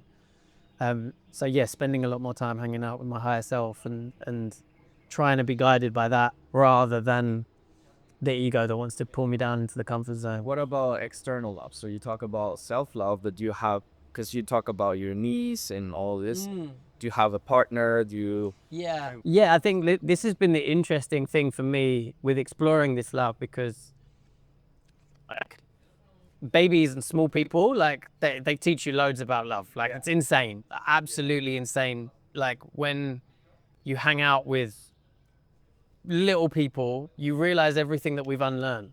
Like they're not that different to how we were when we came into the world, without any of our baggage or beliefs or anything. Like they're just pure consciousness. Their default state is mindfulness. Like they don't know anything else. Like they're just present in everything that they're doing, and they can switch from one emotion however they're feeling. They'll let you know. Like they communicate their needs very well even before they can speak. Like they're literally like everything that we're trying to embody as adults. Like we sometimes forget that we already had all of this. Like it's not anything new that we're learning. We're just returning back to our factory settings, right?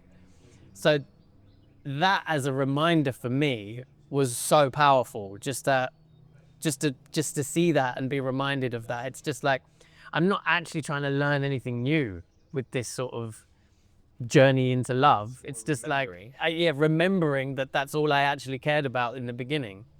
And then the other side of it is like stepping into a romantic relationship is, it's this dance between the internal and the external. So like, what is it about another person that can make me feel something that I'm not able to give myself?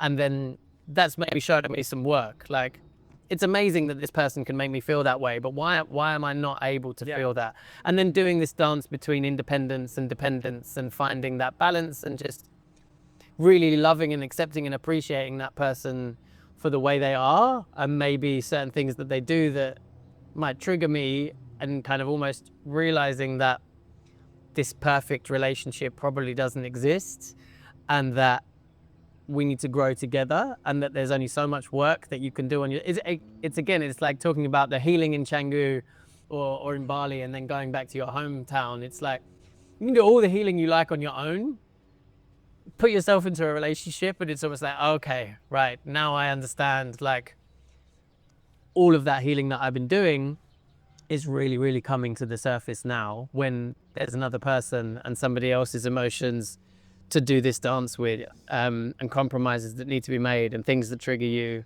So that leaning into that side of it, and especially being with somebody who's willing to do that work as well, is a very new dynamic for me. This relationship is actually, we were together for 12 years before, and we were engaged, and it was my drinking that led us to split. And we've reconnected after being apart from 3.5 years and going on our own healing journey. So we're really exploring what love looks like to us. And one side of that is there's a lot of comfort and familiarity in that relationship, but then the other side of it is there's a lot of newness because we're very different people to who we were then, but there's still a lot of love there because there always was. We didn't separate because we didn't love each other. We just separated because It was another issue. we weren't helping each other be the best versions of ourselves. So now we've kind of got more of an attitude of, well, now we do want to help each other be the best versions of ourselves. And we also selfishly want to be the best versions of ourselves. Like, how do we do that dance? And how do we explore what love looks like under this new context? Yeah, because I've also heard that you have a long-term relationship, right? So how is that going? Well, That's difficult. yeah, so it's with this, you know, we were together for 12 years. Yeah, so there's all of this baggage You know, that's come with that. with your ex-fiance? Yeah. So we were together for 12 years, 3.5 years apart, and now we've reconnected just sort of pretty much by chance. It was not part of the plan at all. Like, if you'd asked me 6 months ago, I'd be like, no, that bridge, that's done, that ship sailed. Yeah, that's not gonna happen. Yeah, Crazy, yeah. yeah, Life plays sometimes, right? yeah.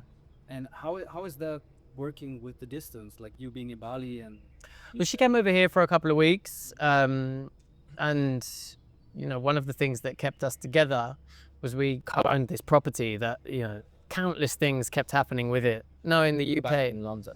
yeah, countless things kept happening with it that meant that we couldn't sell it. It was just like this one thing. The universe was kind of keeping us, wasn't allowing us to kind of completely sever ties. Maybe for a reason. Right? Yeah. knows? And it was like one of those things that, like, both of us, I think we had an energy of it. It was like, oh, fucking, I just can't wait to get rid of this property so that, you know, and then finally this is what happened. Like in December when I was back, things had aligned that this property could finally be sold.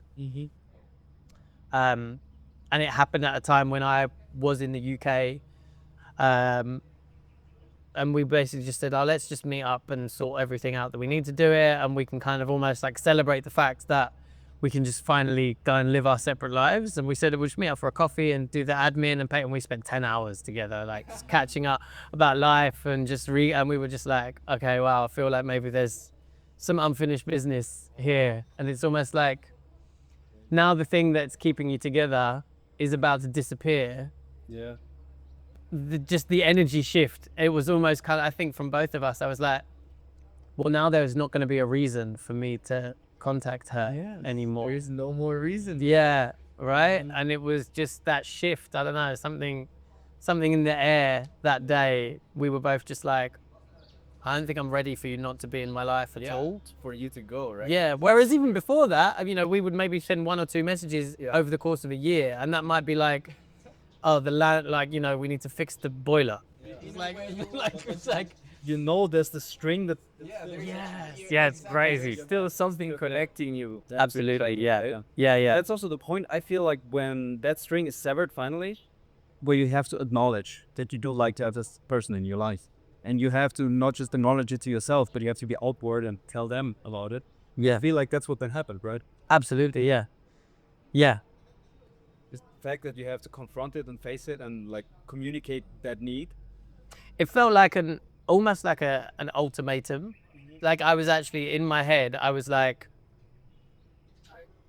we either need to explore this and see if there's anything still there, or we need to never speak to each other again. Cut it off. And I think from both of us, we were like, I don't want to never speak to you again. And we were like, well, I think we know what that means then, right? Yeah. If it's not one, it's the other, right? You know, I think maybe that's a slightly more masculine way of viewing the world. Like things are a bit more black and white. Like we did have to do a bit of a dance with some more female logic in the middle of all of that. But like in my head, it was like, yeah, these are the options. We either try or I never speak to you again. And it's like, well, I don't want to never speak to you again. So that means that I'm willing to try. And that's, you know, Yeah, but decision I sometimes make. you kind of need to have this black and white. I think it's just best. Let's take a decision. Yeah. These are the Yeah, let's burn the votes. Pretty much. But also, like, I feel I just had a fall, and it escapes me now. It will come back a bit. Oh, sure. So no worries. We can go into that later if you want, but we can talk about AI because I think Yeah. we're all interested in that. So first question would be, what do you think about AI? What's your take on AI? I love it. Yeah. I love it. Like, I think a large part of, like, one of my core values as a human being is freedom. And I think AI allows people to have more freedom. Yeah. Whether that is mental freedom because they're getting an answer quicker, or that's time freedom because they're having certain things that used to take them a long time to do sped up by AI. And I think if the intention behind how you use AI is aligned to the values that you hold for yourself as a human being, then it's only ever going to be a good thing. I think you hear a lot of opinions about AI, and I'm always fascinated speaking to people about how they use it.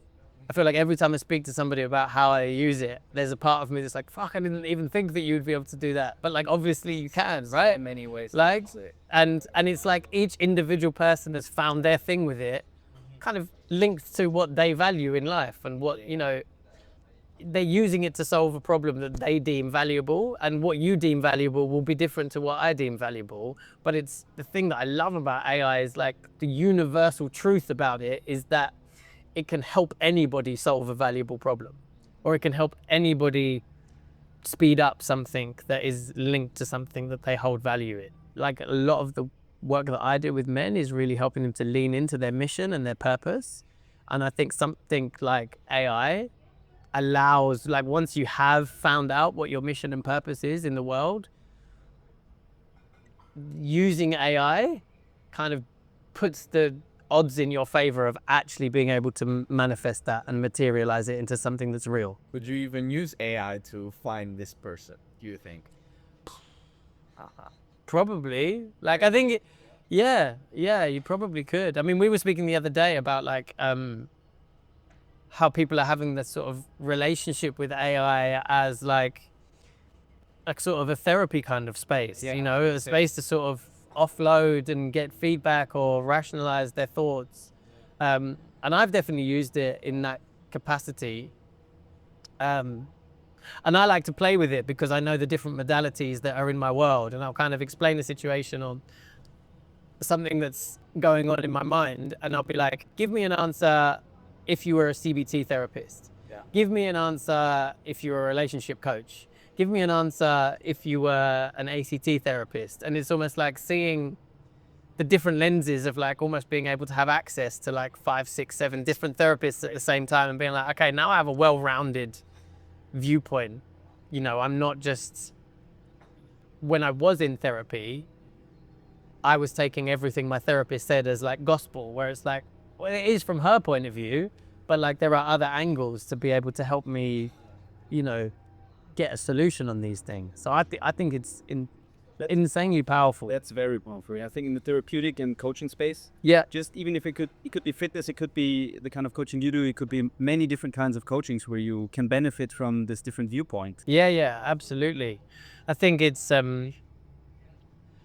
just such a knowledge bank, right? You know, and I think I came into, I mean, I've run businesses like my whole adult life, and I think the relationship that I have with AI is that of like one of an employee. Yeah. And I think even when I speak to people about how they talk to and how they prompt AI, I feel like I'm at a massively advantageous position from having hired people in the past and having to understand in the real world, how do you get the most out of a human? Or if you've hired a human to do a job, how do you train that human or how do you talk to that human, or how do you relate to that human in a way that allows them to do the job that you want, and how to get them to put the best output in. And that wouldn't be like me going to that human and being like, do your job. Yeah, do this. Yeah, like that's not helpful, and they're not gonna give them the best output. So like understanding, even we've worked with a lot of freelancers over the years. So like briefing a freelancer on a project is very similar to like briefing an AI for a prompt, because you have to be right. So it's like, I think talking to it in that way, to be like, okay, well, if I wanted you to design this for me, or I wanted you to create this for me, I wouldn't just be like, make me a website. Like, and I think this is how a lot. You think AI can read your mind? Yeah, No, that's like, it cannot read your mind. no, like No. the highest paid web designers out there, it's almost like there will be a correlation with how good their briefing document is. Yeah. And how good their work is, right? And that's something that I've always experienced when bringing in anyone on a project basis. It's like, I'll be blown away by how good their briefing doc is that they've sent me. And I'll know before I've even seen anything how good their work's going to be based on how good the questions that they're asking me is. And the same with coaching. Like, good coaches just ask great questions. That's the difference. So I think the better you can get at talking to AI in a weird way, like as if it was a human being. Yeah, super interesting. I never had that like point of. But it's learning from human behaviors. Obviously, it's gonna mirror some of that. Yeah. I read something that if you say please, thank you, responses are gonna be better. Just in the training data, people give you better answers if you say please. So you're supposed to say please, not because the AI overlords are gonna be full of that, and when they take over the world, it's gonna give you a better response because that's what a human would do. And also, I think it's a good practice, right? If we start just having this really demanding, like, relationship with AI, like it's going to overlap into how we behave in the real world. Yeah. It's very interesting. Right now, it's all just text. Like, we're missing still so many layers of interaction between humans. Now you get those voice modes that get quite good. So they understand inflection, they understand like the pauses, and they only speak. Yeah. And They get kind of all real now. Then they also have accents now. oh yeah, you can make it like the other day I tried to make it like speak in a Scottish accent, and it didn't work well, but you could get. Or like in Peruvian accent. Peruvian. Yeah, you tried that. Well, I've tried with Colombian and some others. So no, it doesn't really work because it's Spanish, but like English accents, they do it better, I think. It's so interesting. So like the levels, and then how they will mimic emotions in the future. I just think that's gonna be so powerful to receive a kind of like emotional feedback. Because then also when you're gonna talk down to an AI and be like rude, it can give you some impression of how a human would behave in that situation and feel hurt or whatever, and make you think it's hurt. It intentionally tries to avoid saying it's gonna feel hurt because we don't know. Yeah. It's of course mimicking, but there's the danger of when we are all just overlords of our AI servants. What is that gonna do to our humanity? How we deal with each other? Yeah. Really? How do you see that? Well, I mean, we're in many ways we are what we do every day, and if you cultivate the habit of being rude and being an asshole to a computer that is very human-like, we might just become a bit less empathetic and a bit less of a good human being to our fellow humans. Yeah. And I think you see it online. It's like people online behave very different as they would in real life. Mm-hmm. They're much more rude. They're much more direct. They're saying things they would never say to a human face to face. Yeah. And it's like keyboard warriors. It's so much easier to be tough there, and I think that leaks into real life for some people. Yeah. Yeah, definitely. Yeah. And I think as it becomes more advanced, and like you say, we're getting into this position where we're becoming the overlords of our AI, and the AI is doing the bulk of our work for us. It then brings into more of a question, and I think even more importance of a lot of the stuff that we've been speaking about now, because if we're getting to a point where, like, maybe in the future that things like burnout don't really happen because people aren't feeling the need to work 14-hour days because they don't have to, because they're leveraging AI, we're still going to be left with ourselves and our emotions and our purpose even more, right?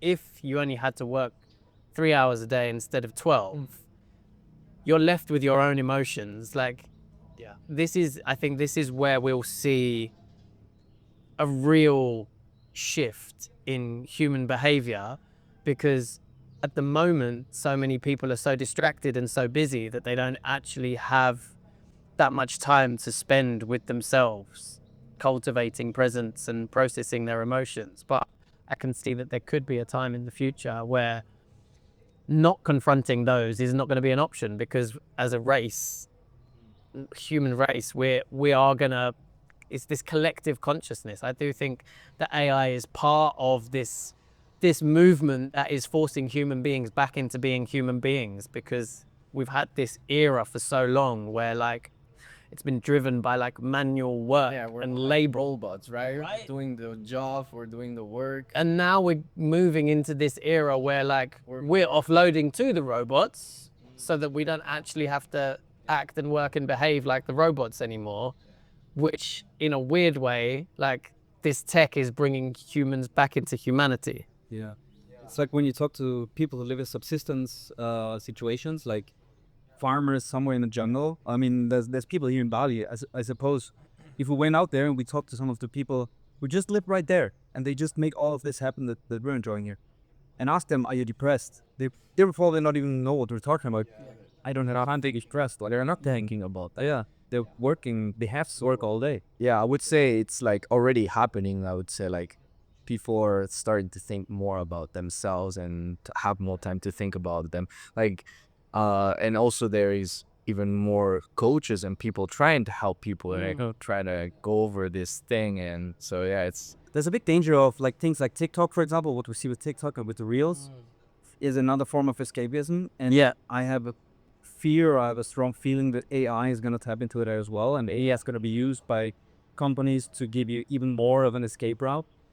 To be, instead of TikTok reels that people make, you will see AI generated content that exactly to your, like, it's exactly tuned to your dopamine cycle. And we already talk about brain rot and the feeling that you get when you waste too much time on those apps.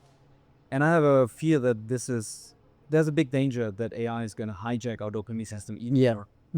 it's like freeing all this time now that you can start to think about you, and then you want to escape that. A lot of people, and then AI is also great to escape, right? And that's also like the negative. There is also, I would say, like a negative side of AI, right? Or like a potential like danger. Yeah. Yeah. Do you agree with 100%. I think this is the same with anything that has great potential. It kind of has great potential on both sides, right? Yeah. Like It's your energy. yeah. Example. That example. Yeah, exactly, right? Such a great invention, but such like danger at the same time, so much energy, like such a good invention. Yeah, I think that's it. I think whenever there's things with like this level of power, there's always going to be people out there thinking how to leverage it for good, and there's always going to be people out there that are thinking how to leverage it for bad. I see that your point of view is more of a positive viewpoint, right? Yeah, and I do see how, like, you know, AI is definitely has the potential to kind of drag people back, especially where it can, you know, this sort of thing that you're talking about there, where it's like hyper individualized to that person and what presses their buttons. Yeah.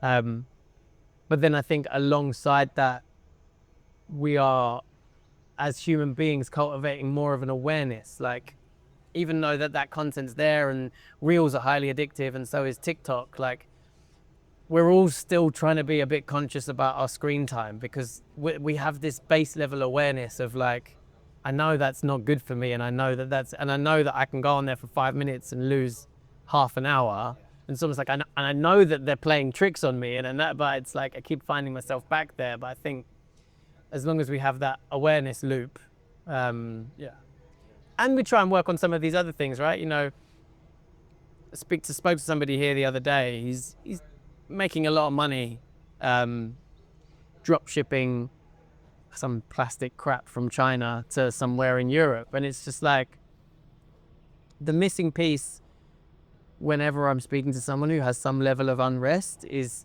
purpose and mission. Yeah. And there are seasons that you have to go through in life. And one of them, usually for most men, is figuring out how to make money. And you might have to sacrifice your mission and purpose during that season. And finding your mission and purpose is much easier once you've conquered the wealth piece. Yeah. But again, coming back to that kind of that guilt and shame and judgment is like, just honor that season for what it is. If you're just in a money-making season, like, just honor that. Yeah. And like, who cares if the thing you're doing right now isn't your mission or purpose? Like, it will come when it comes. Like, when you're finding it, you're going to be really thankful that you figured out how to make money selling plastic crap, because now you know what your mission is. You know how to monetize it, because you've already dealt with all of the imposter syndrome and the voices around how do I make money. So it's, I think where we're linking back to whether it is drinking or whether it is content or anything, just an awareness of when you're escaping and what you're escaping from. The awareness, and also being aware that you're in that phase, because people can get caught up in that, and then they're in a place where they don't want to be, and they're like, oh my God, where am I? Yeah. Right? And that wheel of life that I was talking to, like, as soon as you'll notice, as soon as some, maybe you got a couple of things from a 6 to an 8, but you might notice that, like, in doing that, something went from a 4 to a 3. Right there. It's like there's just this constant dance, right? And then sometimes you look at it and be like, okay, I'm just going to go in a season where I'm just going to try and get these things as high as possible, knowing that these things will probably fall down. And it's like, and that's okay. Yeah. Like, it's impossible to try and be a 10 in all of these 8 aspects of your life at all time. Like, just, it's impossible for us. That's a good. Yeah, that's also very important to realize. I think that, yeah, to prioritize. You need to be able to, in order to focus on something, you need to let go of other things. Yeah. Letting go is also a very important skill. Yeah, and I know it sometimes. Yeah. You're like, man, I really want to do this, but I feel like this other part is suffering so much. I kind of have to let go a little bit here, because I need to do. Yeah, like, if give time to this other. that's exactly it. No, maybe you did all your workouts this week, and you're pushing your business forward, but because you didn't do your ice bath every day, like, that's the thing that you're really focusing on. Like, fuck, I'm such a piece of shit, I can't even get in the cold water every day. It's like, yeah, bro, but like, you're kind of crushing it over here. Like, that's okay. Like, and if maybe you didn't read your book this week and you spent half an hour a day lost in high dopamine reels, but like, maybe you needed that, like, little escape because you were performing in all of these other areas. And That's actually very interesting, because I feel like I struggle sometimes with that. Yeah, I'm really into like balance, right? So I try to make everything as good as possible. And yeah, I mean, balance is about that. It's like when you put a bit more weight here, this one goes up, and if you go up there, it goes down. So I think balance is a real challenge for a high achiever, because we like the concept of balance more than we actually like the experience of balance, because balance just means that a lot of things are all right. Whereas we're hardwired to be fucking amazing. and it's hard for us to accept that if we want things to be fucking amazing, that there are going to be some areas that we have to let drop down to like below average. And that's the thing that we struggle to accept. Yeah. Is having a low standard somewhere at the sacrifice of having a high standard here. Which is why I much prefer thinking of things as like seasonally, because when you go to seasonal thinking, whatever season you're in, you're going all in on a handful of things, and you don't give a fuck about letting other things go. And you have an acknowledgement that like there'll be another season where maybe those things are more important to me. And I think especially for the high achievers that I work with, it's almost, it gives them a freedom to like let go. Instead of just being like average in 8 disciplines, we're going to be fucking incredible in 2. Yeah, crushing those, right? We also quite to identity. Yeah. You already sacrifice that identity. You can resume it later. Yeah. You're just parking it. I'm gonna be over here. And be at peace with I don't parking think it. you're still with your identity of a high achiever because I want to crush this, because you don't want to half-ass it, right? Yeah, right. I read a really good quote by you. I looked through your Instagram, and there was this picture in between, like in a gallery, and it said, "I asked God for flowers, but He gave me rain." Yeah. And He gave me rain. Yeah, it's like when you understand that, like, life starts to piece together, and it's it's such a powerful quote, man, because we often see what's in front of us. It's almost like that book, The Obstacle is the Way. like that Ryan Holiday book, and it's Obstacle is aware. and it's you know, we want things. It's this dopamine in us. We want the results, but we don't realize that like the hardship that we're faced with is the work that leads us to the results. I'm really interested in this like periods or episodes that and I was wondering like, is there a specific length that you usually use for this? Like how long would you say that are I like to do quarters.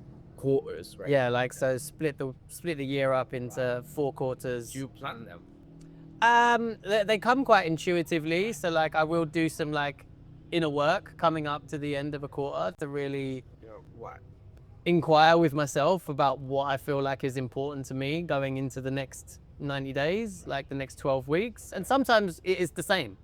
If I sit down there and be like, no, like we're not done with this mission yet. Like we're not done with this. We got to keep going. Like we're just scratching the surface. And if that feels aligned, then that's what I lean into. And then sometimes the biggest piece of feedback I get is sometimes when I can feel the ego wants me to change because it's hard.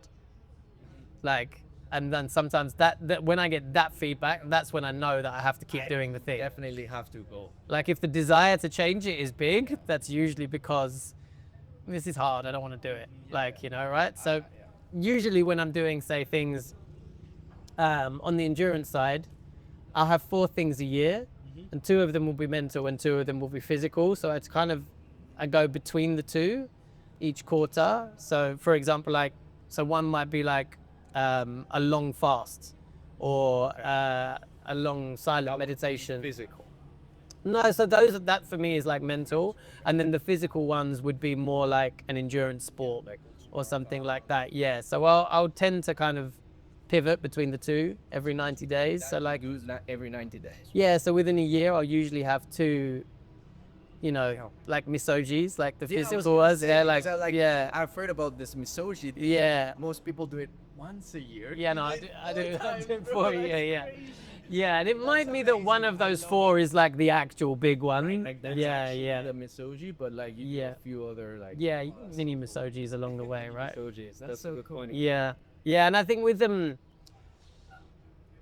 with thinking of things seasonally, it's just, it's coming back to that kind of that wheel of life concept and using that tool to just mirror to you where you're at in certain parts of your life, and then just really sitting with which of those areas feel the most important to me right now, and like without judgment. Like, you know, often we don't want to admit that, like, nah, do you know what? I just want to make as much fucking money as I can. Like, so there can be something disgusting about admitting that sometimes, but the power that you get when you actually be like, this season is all about making bank, and I don't give a fuck about anything else. Like, and you actually really, really lean into that energy, you'd be surprised how much money you can make. Oh yeah. No, I think I can see that. Yeah. Yeah. Whereas if you try and do that whilst maintaining relationships and trying to smash the gym and this and that and doing your 2-hour morning routine, like, bro, if you 100%. if you woke up, jumped on LinkedIn and just did outreach for 2.5 hours, like every morning, like, you're gonna make a load of money. Like, it's not that hard. And like, if you prioritize all of your money-making tasks before you jump in a sauna and, like, you know, or do any, or journal or anything like that, like, then, and that's where seasonal thinking comes into it. Like, go all, it doesn't mean you can't do the other things, but it's more to do with like structuring your day by prioritizing what season you're in. Exactly. I was gonna ask you because I feel like there's certain things that you cannot stop doing, right? Yeah. So exercise, I feel, dieting, good sleep. Yep. A few things that like, let's say you really want to make money, you want to grind. Yeah. You cannot stop sleeping 8 hours a day and having good sleep, doing exercise, because that's gonna hinder the actual like grinding, right? Yeah. So what are the things that you would say that you cannot like So I think like that's where I talked earlier about like setting your standards. So like you just have your base level standards, right? You have your, maybe they're not enough, right, to keep you afloat. yeah, I think Because maybe you're starting in a lower standard. yeah, I think that's it. Like I mean, Maybe your standard is not to work exercise every day, right? no, but I think some level of movement You know, that's it. You know, So you know, you even if it's low, that's enough. and man. that's it. That's And I what think you with said. all of these standards, they start small, right? Yeah. You know, and you slowly build them up. exactly that. Like I would say that, you know, at where we're looking at standards, like sometime outside. Doesn't matter where you live, what the weather's like. Yeah. Spend And a part of your day outside, you know. easy, right? Spend a part of your day moving. Spend a part of your day in reflection. Spend a part of your day consciously thinking about what you're trying to create. You know, these are little standards that I will introduce with anybody that I'm working with that might, the tools that you use with them, like, you know, that might eventually mean that, you know, you're meditating for half an hour a day. But at the beginning, it's might be just like, before you just run into that to-do list, Yeah. just reconnect with who you're trying to become. Like, why am I even doing this to-do list? Like, you know, making it feel real rather than just like autopilot. Oh, I've got to write this, do that, do You that. do these things, right? When do you usually do them? So I'll mix them out. Like my standards are like spread between the day, and I've played around with that myself. Like I've been in the 5 a.m. club. I've had the, you know, the 2-hour morning routine. I've done the roll out of bed and straight onto the laptop, working on like eating the frog. Like I've done a lot of trial and error with like all of these different techniques. And again, I like to split my days into chapters. So like this coming back from my publishing world, it's thinking about how my energy levels change throughout the day. So I'm working with my energy rather than against it. And I find that that's where my productivity really, really shifts, where I'm not forcing myself to do something when I'm not in the energy of that thing. And having the self-awareness to kind of step away from that. Like if I'm sitting down in front of my laptop in the evening, I just have an awareness that like, it's going to take me 2 hours to do now. What's going to take me 45 minutes to do in the morning. So I'm just going to do it in the morning, you know, and stepping away from it because like I'm in the wind down chapter of my day. So like trying to force myself to be productive when I'm in a wind down chapter. Let's do simpler things, easier Right. things, right? Yeah. Yeah. So in the beginning of my day, I will usually do some level of movement, but that won't be my main movement of the day. It will just be to get my body going. Like or something. Yeah, or just any kind of movement. And then usually I like to get ahead with some of my higher priority tasks. And then that's usually quite mentally taxing for me. So then I like to drop into my workout where I can just be out of my head and into my body. So like ideal day for me is like waking up, maybe spending about half an hour settling into the day, little bit of movement or energy work like qigong or yoga, something simple movement like that, just shaking out my body, sitting down for 2-3 hours, just locking in focus mode, headphones on, just smashing out that work, and then heading to the gym about 11, and then training, then lunch, and then I can move into an afternoon block of work as well. That's kind of how I like to structure my day, just kind of working with where I feel like my mind is the most focused and giving it breaks in between. Yeah, that makes sense. Sounds like an awfully good day. Right? Yeah, and then having this period towards the end of the day where I can offload and decompress everything that's in my brain onto a page so that I can kind of be present in whatever it is that I'm doing in the evening. And I can feel like I'm fully winding down so that I can wake up and fire all over again. Yeah. Yeah. It's amazing. I mean, it sounds like an amazing life that you built for yourself here, and it also sounds very impressive. Everything that you're talking about, running a publishing company, overcoming your addiction. And I would like to read another quote I stole from your Instagram page, and it's a bit a longer one, but really resonated with me. And it goes, "What a beautiful gift it is to hit rock bottom, to be stripped of any and all pride, ego, and false responsibility. To be left with nothing but possibility, a chance to climb upwards and make anew what once seemed impossible." What was rock bottom for you? Rock bottom for me was the point of unavoidable change. So if I actually look, say, into the external, my life could have got a lot worse. Like my rock bottom wasn't like actually The real. yeah, right? You know, I hadn't burnt every bridge of every relationship that I had. I didn't have zero. Like there was a hell of a lot further that I could have fallen. So like, what was it about that point that made it feel like that bottom? And this is something that I often talk to about people, because this is such a scale depending on the individual. And really, it comes from this moment that happens in every person's life where change is hard, change is painful. It's difficult. The way that you're living is causing you pain and is difficult. And you kind of have an awareness of like, whatever it might be that you want to change about yourself, knowing like, whether even if you just want to go to the gym and lose weight, it's going to be hard. Like, you know, eating crap and feeling like shit all the time, also hard.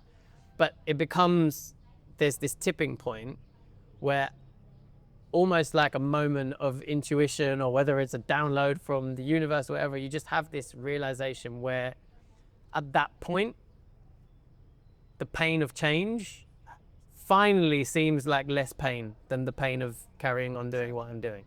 One beat is greater than the other. And for me, that was where, like my business was struggling, my relationship was struggling, like my health was suffering. I was putting on, you know, I was getting health issues with my digestion, and I wasn't sleeping well. I struggled breathing.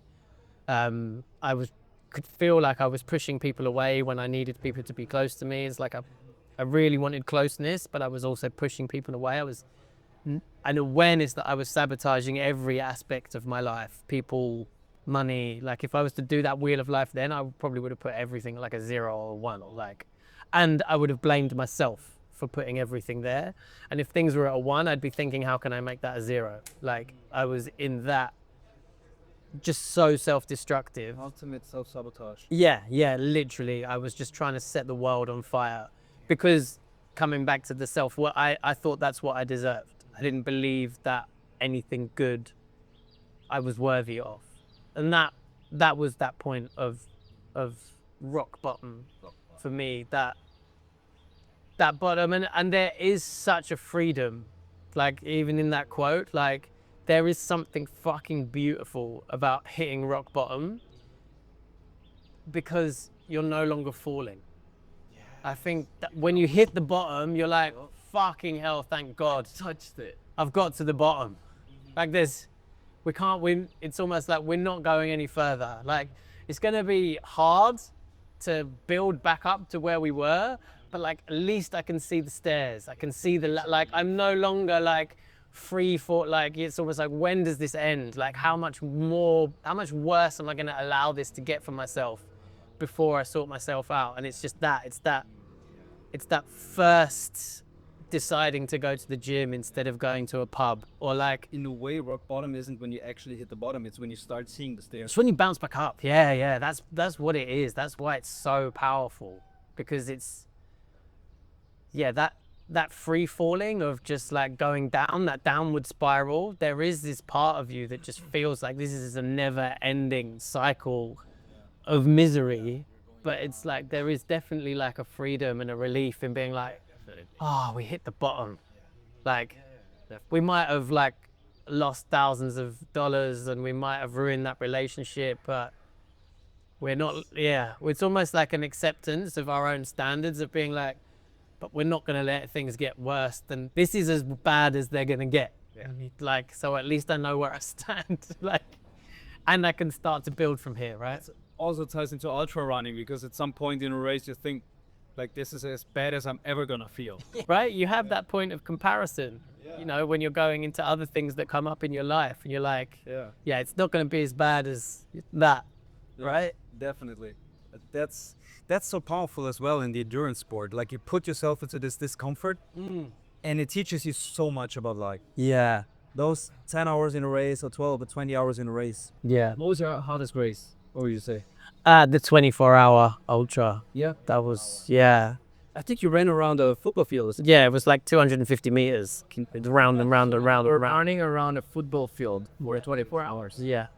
And the reason that was where I learned a lot about my dopamine reward system, because in every other race, the concept is the faster the better. Okay. Because it's a distance to finish. As soon as you finish the distance, it's over. But when you're in a race that's by time, it's like, it doesn't matter how much effort I put in. The end is still 22 hours and 20 minutes away. Like, doesn't matter. So it's like going faster doesn't get you to the destination any quicker, which goes against everything that you know about like running. Like usually the faster you run, the quicker you get somewhere, but it's just like, so you really had to just be like, we're just here for 24 hours. We're just here like embracing this process of keeping moving for, through all of the hours in a day. Did you run faster or did you run slower as well? It went in fits and starts. Yeah, there were parts where I would slow down and kind of embrace it and allow myself. And then there were other parts where you'd feel a wave of energy. One thing I did massively appreciate, you know, we all kind of get energy from the sun and we all have this circadian rhythm. But I was surprised how powerful that was, because the sunrise came, the race started at like 11 a.m. So the sunrise was like a good 18, 19 hours into it. But everybody that was there, and it wasn't because people had had a gel or a croissant or something like that. It wasn't like because they'd taken more calories on. Just noticeably their energy shift as the sun rose in people that had been running for like 18 hours. Everyone got a little bit quicker. Yeah. Everybody started to move. The smiles kind of came back. Like, we've got through the dark of the night. You know, there was real, almost like a spiritual energy that people were like, come on, let's get moving. Like picking people up who'd sat down, like, you know, everyone was just sort of like unconsciousness just trying that space. Yeah, that was a crazy energy. Whereas like 3 o'clock in the morning, like there was a lot of like dark lost souls, just like fucking zombies going around. Believe that, That must be really tough running through the night like that. Yeah. Luckily nearby there was a nightclub that had an Afrobeats night on until like 3, 4 o'clock in the morning. So like it was at one corner of it. Like every time you came around, at least you kind of got. So you were like, I'm glad that there are people enjoying themselves right now. Like I'm not, but like I'm happy that you are. Interesting. Did you see any of the people coming out of the club? Yeah. Like loads of people came out of the clubs and they were just like, why is this guy running? What is that funny? What are they doing? Like we're just sort of like, So what would you say is that's the hardest run you've done? Of the time? Yeah. It was just like, because it was like, it doesn't matter what I do. Yeah. I can't make time go faster. That's interesting. Which is kind of like a mindset that you can kind of translate into other things. It's like, time is time, right? You can't do anything. Yeah, time is time. So it's always there. Yeah. It's always... Yeah. Time is a fucking struggle. So you need to sit through it. You just need to embrace the pain of the process. Embrace the process also. It's a thing that you can tie into so many other things. Yeah. Like when you're dieting, when you're any of those processes, just they take time. And and a real take home from it was like, wishing it was over doesn't make it over any quicker. Like wanting the hard part of this process to go quicker doesn't make it go any quicker. Just like forget about it. Yeah, the sooner you embrace, this is hard. Yeah, that's why you're doing it. Like you said before, it's like, it's hot. That's why you came here. Like, just remembering that, like, nobody forced you to sign up for this fucking 24-hour race. Like, you brought yourself here to do it. Don't run for 24 hours. Like, this is the experience you wanted. So, yeah. Essentially, this is what you came for. Yeah, owning your shit. Yeah. That's so powerful as well. It's one of the things I love about the ultra endurance sport. Those life lessons that you take away from that. I've actually taken a break in ultra endurance for the last half a year because I joked after my last ultra. Whatever demons made me do that, they didn't survive the race. Yeah. Because afterwards I did not want to run at all. I was, but in a positive way. I was fucking at peace. Yeah. Finally. Yeah, finally I don't have to keep doing these fucking races. Like, I found it nearly because I couldn't finish it as well. I had to. The hardest thing that for me, I ever did in ultra running, was to not finish the race, to cut it off. Wow. But what did you take from that? Like, where beforehand it was all about completing the race, but actually entering a race where you didn't finish it, but still feeling like you got from it what you needed? That is still something I think I still have to meditate a lot on. Yeah, I think there's so many lessons there. It's still yet to find. I think for now, the most powerful lesson there was to accept what is, because I had to call it off because of the physical reality of my body not stopping to shiver in the cold. Like if I had to climb another mountain, so there was an actual risk of either me getting seriously injured or hurt, or someone having to carry me off the mountain getting hurt. Yeah. Because it was like all muddy and raining. So whoever people are there to help you, they're putting themselves in some level of danger as well and discomfort. Like I did not want anyone to have to do that for me, for my ego, Yeah, just stubbornness. Yeah. just to have that check Yeah. at the end. Yeah, yeah, that's cool. Yeah, and I feel like a lot of the stuff that I did was to find boundaries and Yeah. limits, and there was a limit, and that is something that I'm very content with. Yeah. Yeah, and the contentment as well, I think, is a big thing. I think maybe that's it, because that's definitely true of myself. And I think maybe the reason why, you know, certain high performers are attracted to these crazy races and endurance events is because we want to find our limit. And if you're constantly completing them, then you're not finding your limit. Like, I think you only find your limits where you have, when you fail, when you get to that moment, be like, didn't have that other mountain in me. Like this, we found it. Yeah. Like we got to we got to the limit. Like, Pretty cool, honestly. yeah. That's exactly it. That's pretty much Misoji is about that. It's actually doing a challenge that you might actually fail, you know, because yes, most things that we do, honestly, in general, in life, is things that we can actually probably not fail. Like we're gonna achieve. Yeah. There's always One time or another, we're gonna Sure it. Yeah, and also a big lesson I think I take away in a practical sense is preparation. Yeah. Because I was underprepared for that race. Not in training. I think in training it was good, but logistics. I didn't have the proper clothing for the weather. I was not reading up enough on the trail. I was not preparing for all the eventualities of the race. I didn't have enough power to keep my phone charged. That was also one of the things. If I had kept going, I would not have had a phone to call anyone. The phone was dying. So like I would be out there on my own.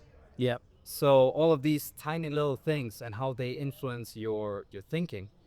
So preparation. Especially in those long races, I feel like. Yeah. Big part of it. Yeah, so I wanted to ask you, like, all these things that we've talked about, you offer coaching services, or do you have also a program for people that might not be able to afford the coach? Yeah, so that's the main bulk of the work that I do is through a 90-day program, which is just for men. And we work through basically, like, from my background in running businesses, it's all about installing systems. You know, an effective business, you know, you fail to the level of your systems, right? So it's the same concept for human beings, except we don't often think about it the same way. But when you're dealing with a person that is struggling in certain areas of their life, it's usually because they don't have a system to be able to either process that or to work through it or to succeed. So over the 90 days, we basically have 9 mini systems that we help people install into their lives, which either help them with achieving things practically or help them, giving them a mental model to process something that they need to process internally. And the first 3 of those are all about breaking cycles. So that's thought loops that we're stuck in, triggers that we're stuck in, belief systems that we hold, the stories we keep telling ourselves, like all of those things that just repeat, that we need to pause from to be able to create space for new pathways. And then in the second block, we have another 3 mini systems, which are all to do with what I've spoken about a lot, which is building and creating this vision and the tools and the mini systems that you actually need to be like, okay, how do I create a real crystallized version of the man that I want to be? Like, what are the systems, what are the tools, what are the practices, what are the processes to be able to create that. And then in the last section, the last 3 mini systems are all about, okay, now I've broken the cycle and I have the vision, I need to do the work. Like I need to actually, now it's time for the action. It's like I've given myself freedom from the way I used to be and used to think, and I know who I want to be. But this is actually like, now we need to roll our sleeves up, and there has to be systems in there for commitment, for consistency, for taking action, and how those are like breathe into your life. So it gets super practical towards the end. So it's like we basically have a mixture between, you know, philosophy, psychology, and kind of actionable coaching as well. So it takes people through the full spectrum of kind of mind, body, spirit in this kind of 90-day transformation program, which can kind of free them from whatever the demons were at the beginning, create space for them to create their new reality, and then start to bend reality into what their desired outcome is. So, couple questions. One, is your program only for people that struggle with addiction to alcohol, or it could work for anyone? At the moment, it's not, I wouldn't even say it's so much as addiction, but it's if somebody is just recognizing that alcohol is getting in the way of them being the man that they know they could be. If they recognize they have behavior patterns with their drinking that are taking them away from their mission and their purpose, or they're just knowing that like they're kind of running at like 60-70%. So we use sobriety as a tool to access high performance. That's where we're at with the program right now. The future might be different, because in reality the principles and the practices we're using, like they're universally applicable. But you know, as we know in business, sometimes you have to focus your message. If you try to appeal to everyone, you appeal to no one. And because that was my journey into this, and that is my story, and that is the empathy that I have for men that are in that position, and this is that model that I've found that had worked with my journey, that's where we're focusing all the time and energy at the moment. But would you say that someone that struggles with another, let's not say addiction, this other thing, distraction, whatever it is, that is not allowing to get them to 100%, like that work? Would your program work? Absolutely, yeah. Anything that's taking you away from, no, it's anything that's taking you away from your purpose. Like anything that's taking you away from who you could be. I mean, from what I've been hearing, from what you're saying, like it seems like it could work for almost anyone that is actually trying to like become that one person that they outweigh. So much more about the transforming and becoming and realizing that vision than the simply, like I'm saying in air quotes, only addictions. Yeah, that's it, right? And it where we have like, this is very like business-minded, masculine way of thinking that I've always had around things, is just trying to make these, you know, as we've been speaking about today, like trying to make things that are quite esoteric, tangible, and create models and systems around them that, like, you know, the average guy can get their head around. You know, they're not contemplating, you know, what reality is, but they kind of are, but they just need tools and frameworks and systems to simplify things. And that's essentially like, those are the frameworks that we provide within the program to make these things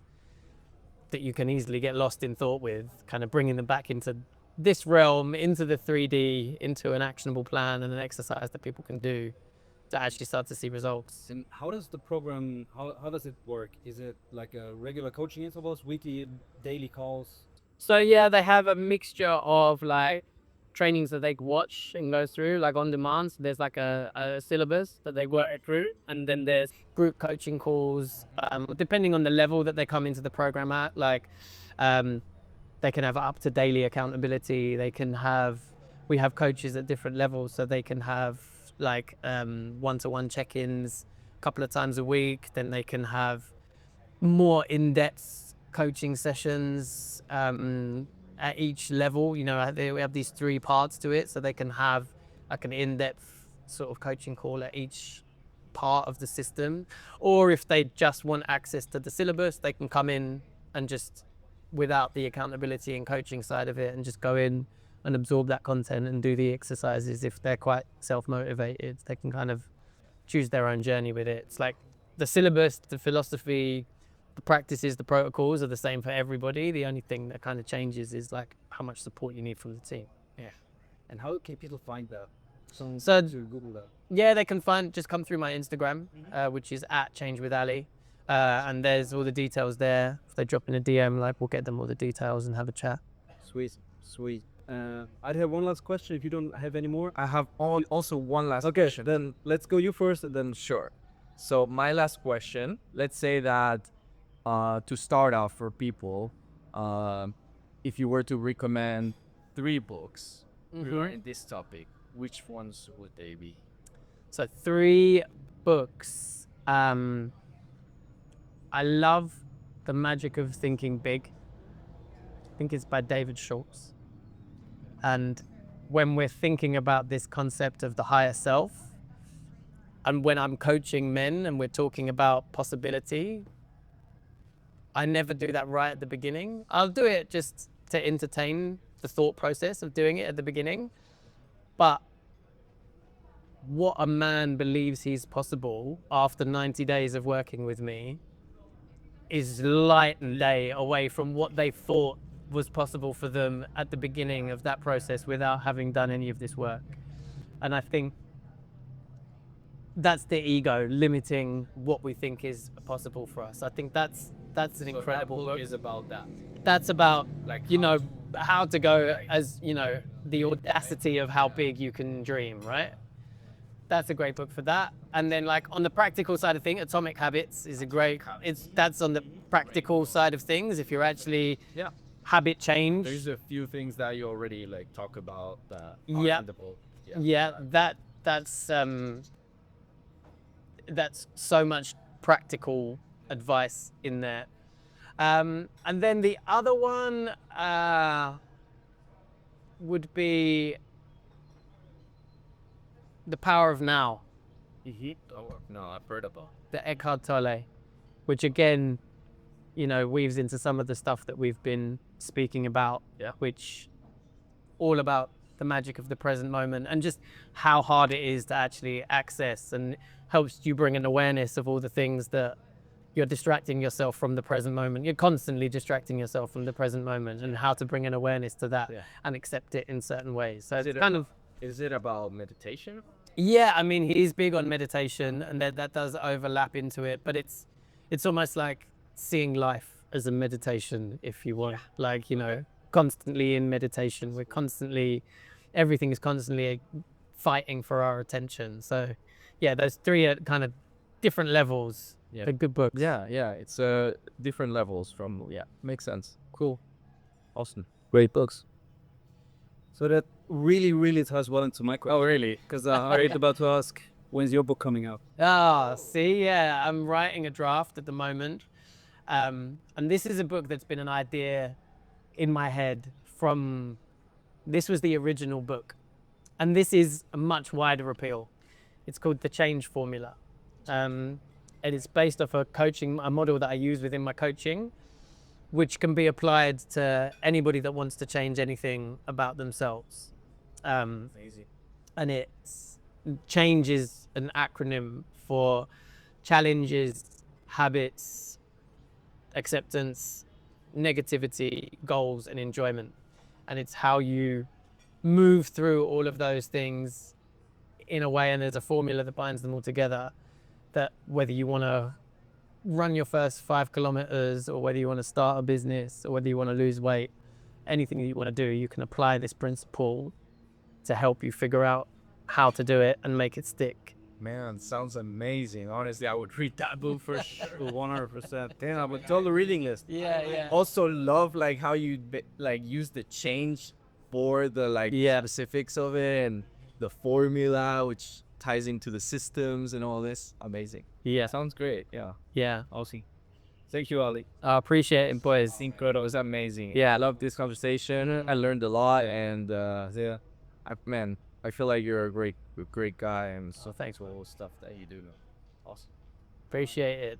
Cool. And it's not a bad setting to have a conversation either, right? Yeah. It's getting better because it started with a lot of clouds, and now it's all opened up. So It'll be cool to see on the time lapse, right? All of it. For sure. Yeah, we're gonna have one. I really hope like Gonna make a little time lapse of the whole thing, and you just see us. talking, moving around. All right. Now we're thinking of having breakfast if you want. Yeah, nice one. Thank you so much. That was great.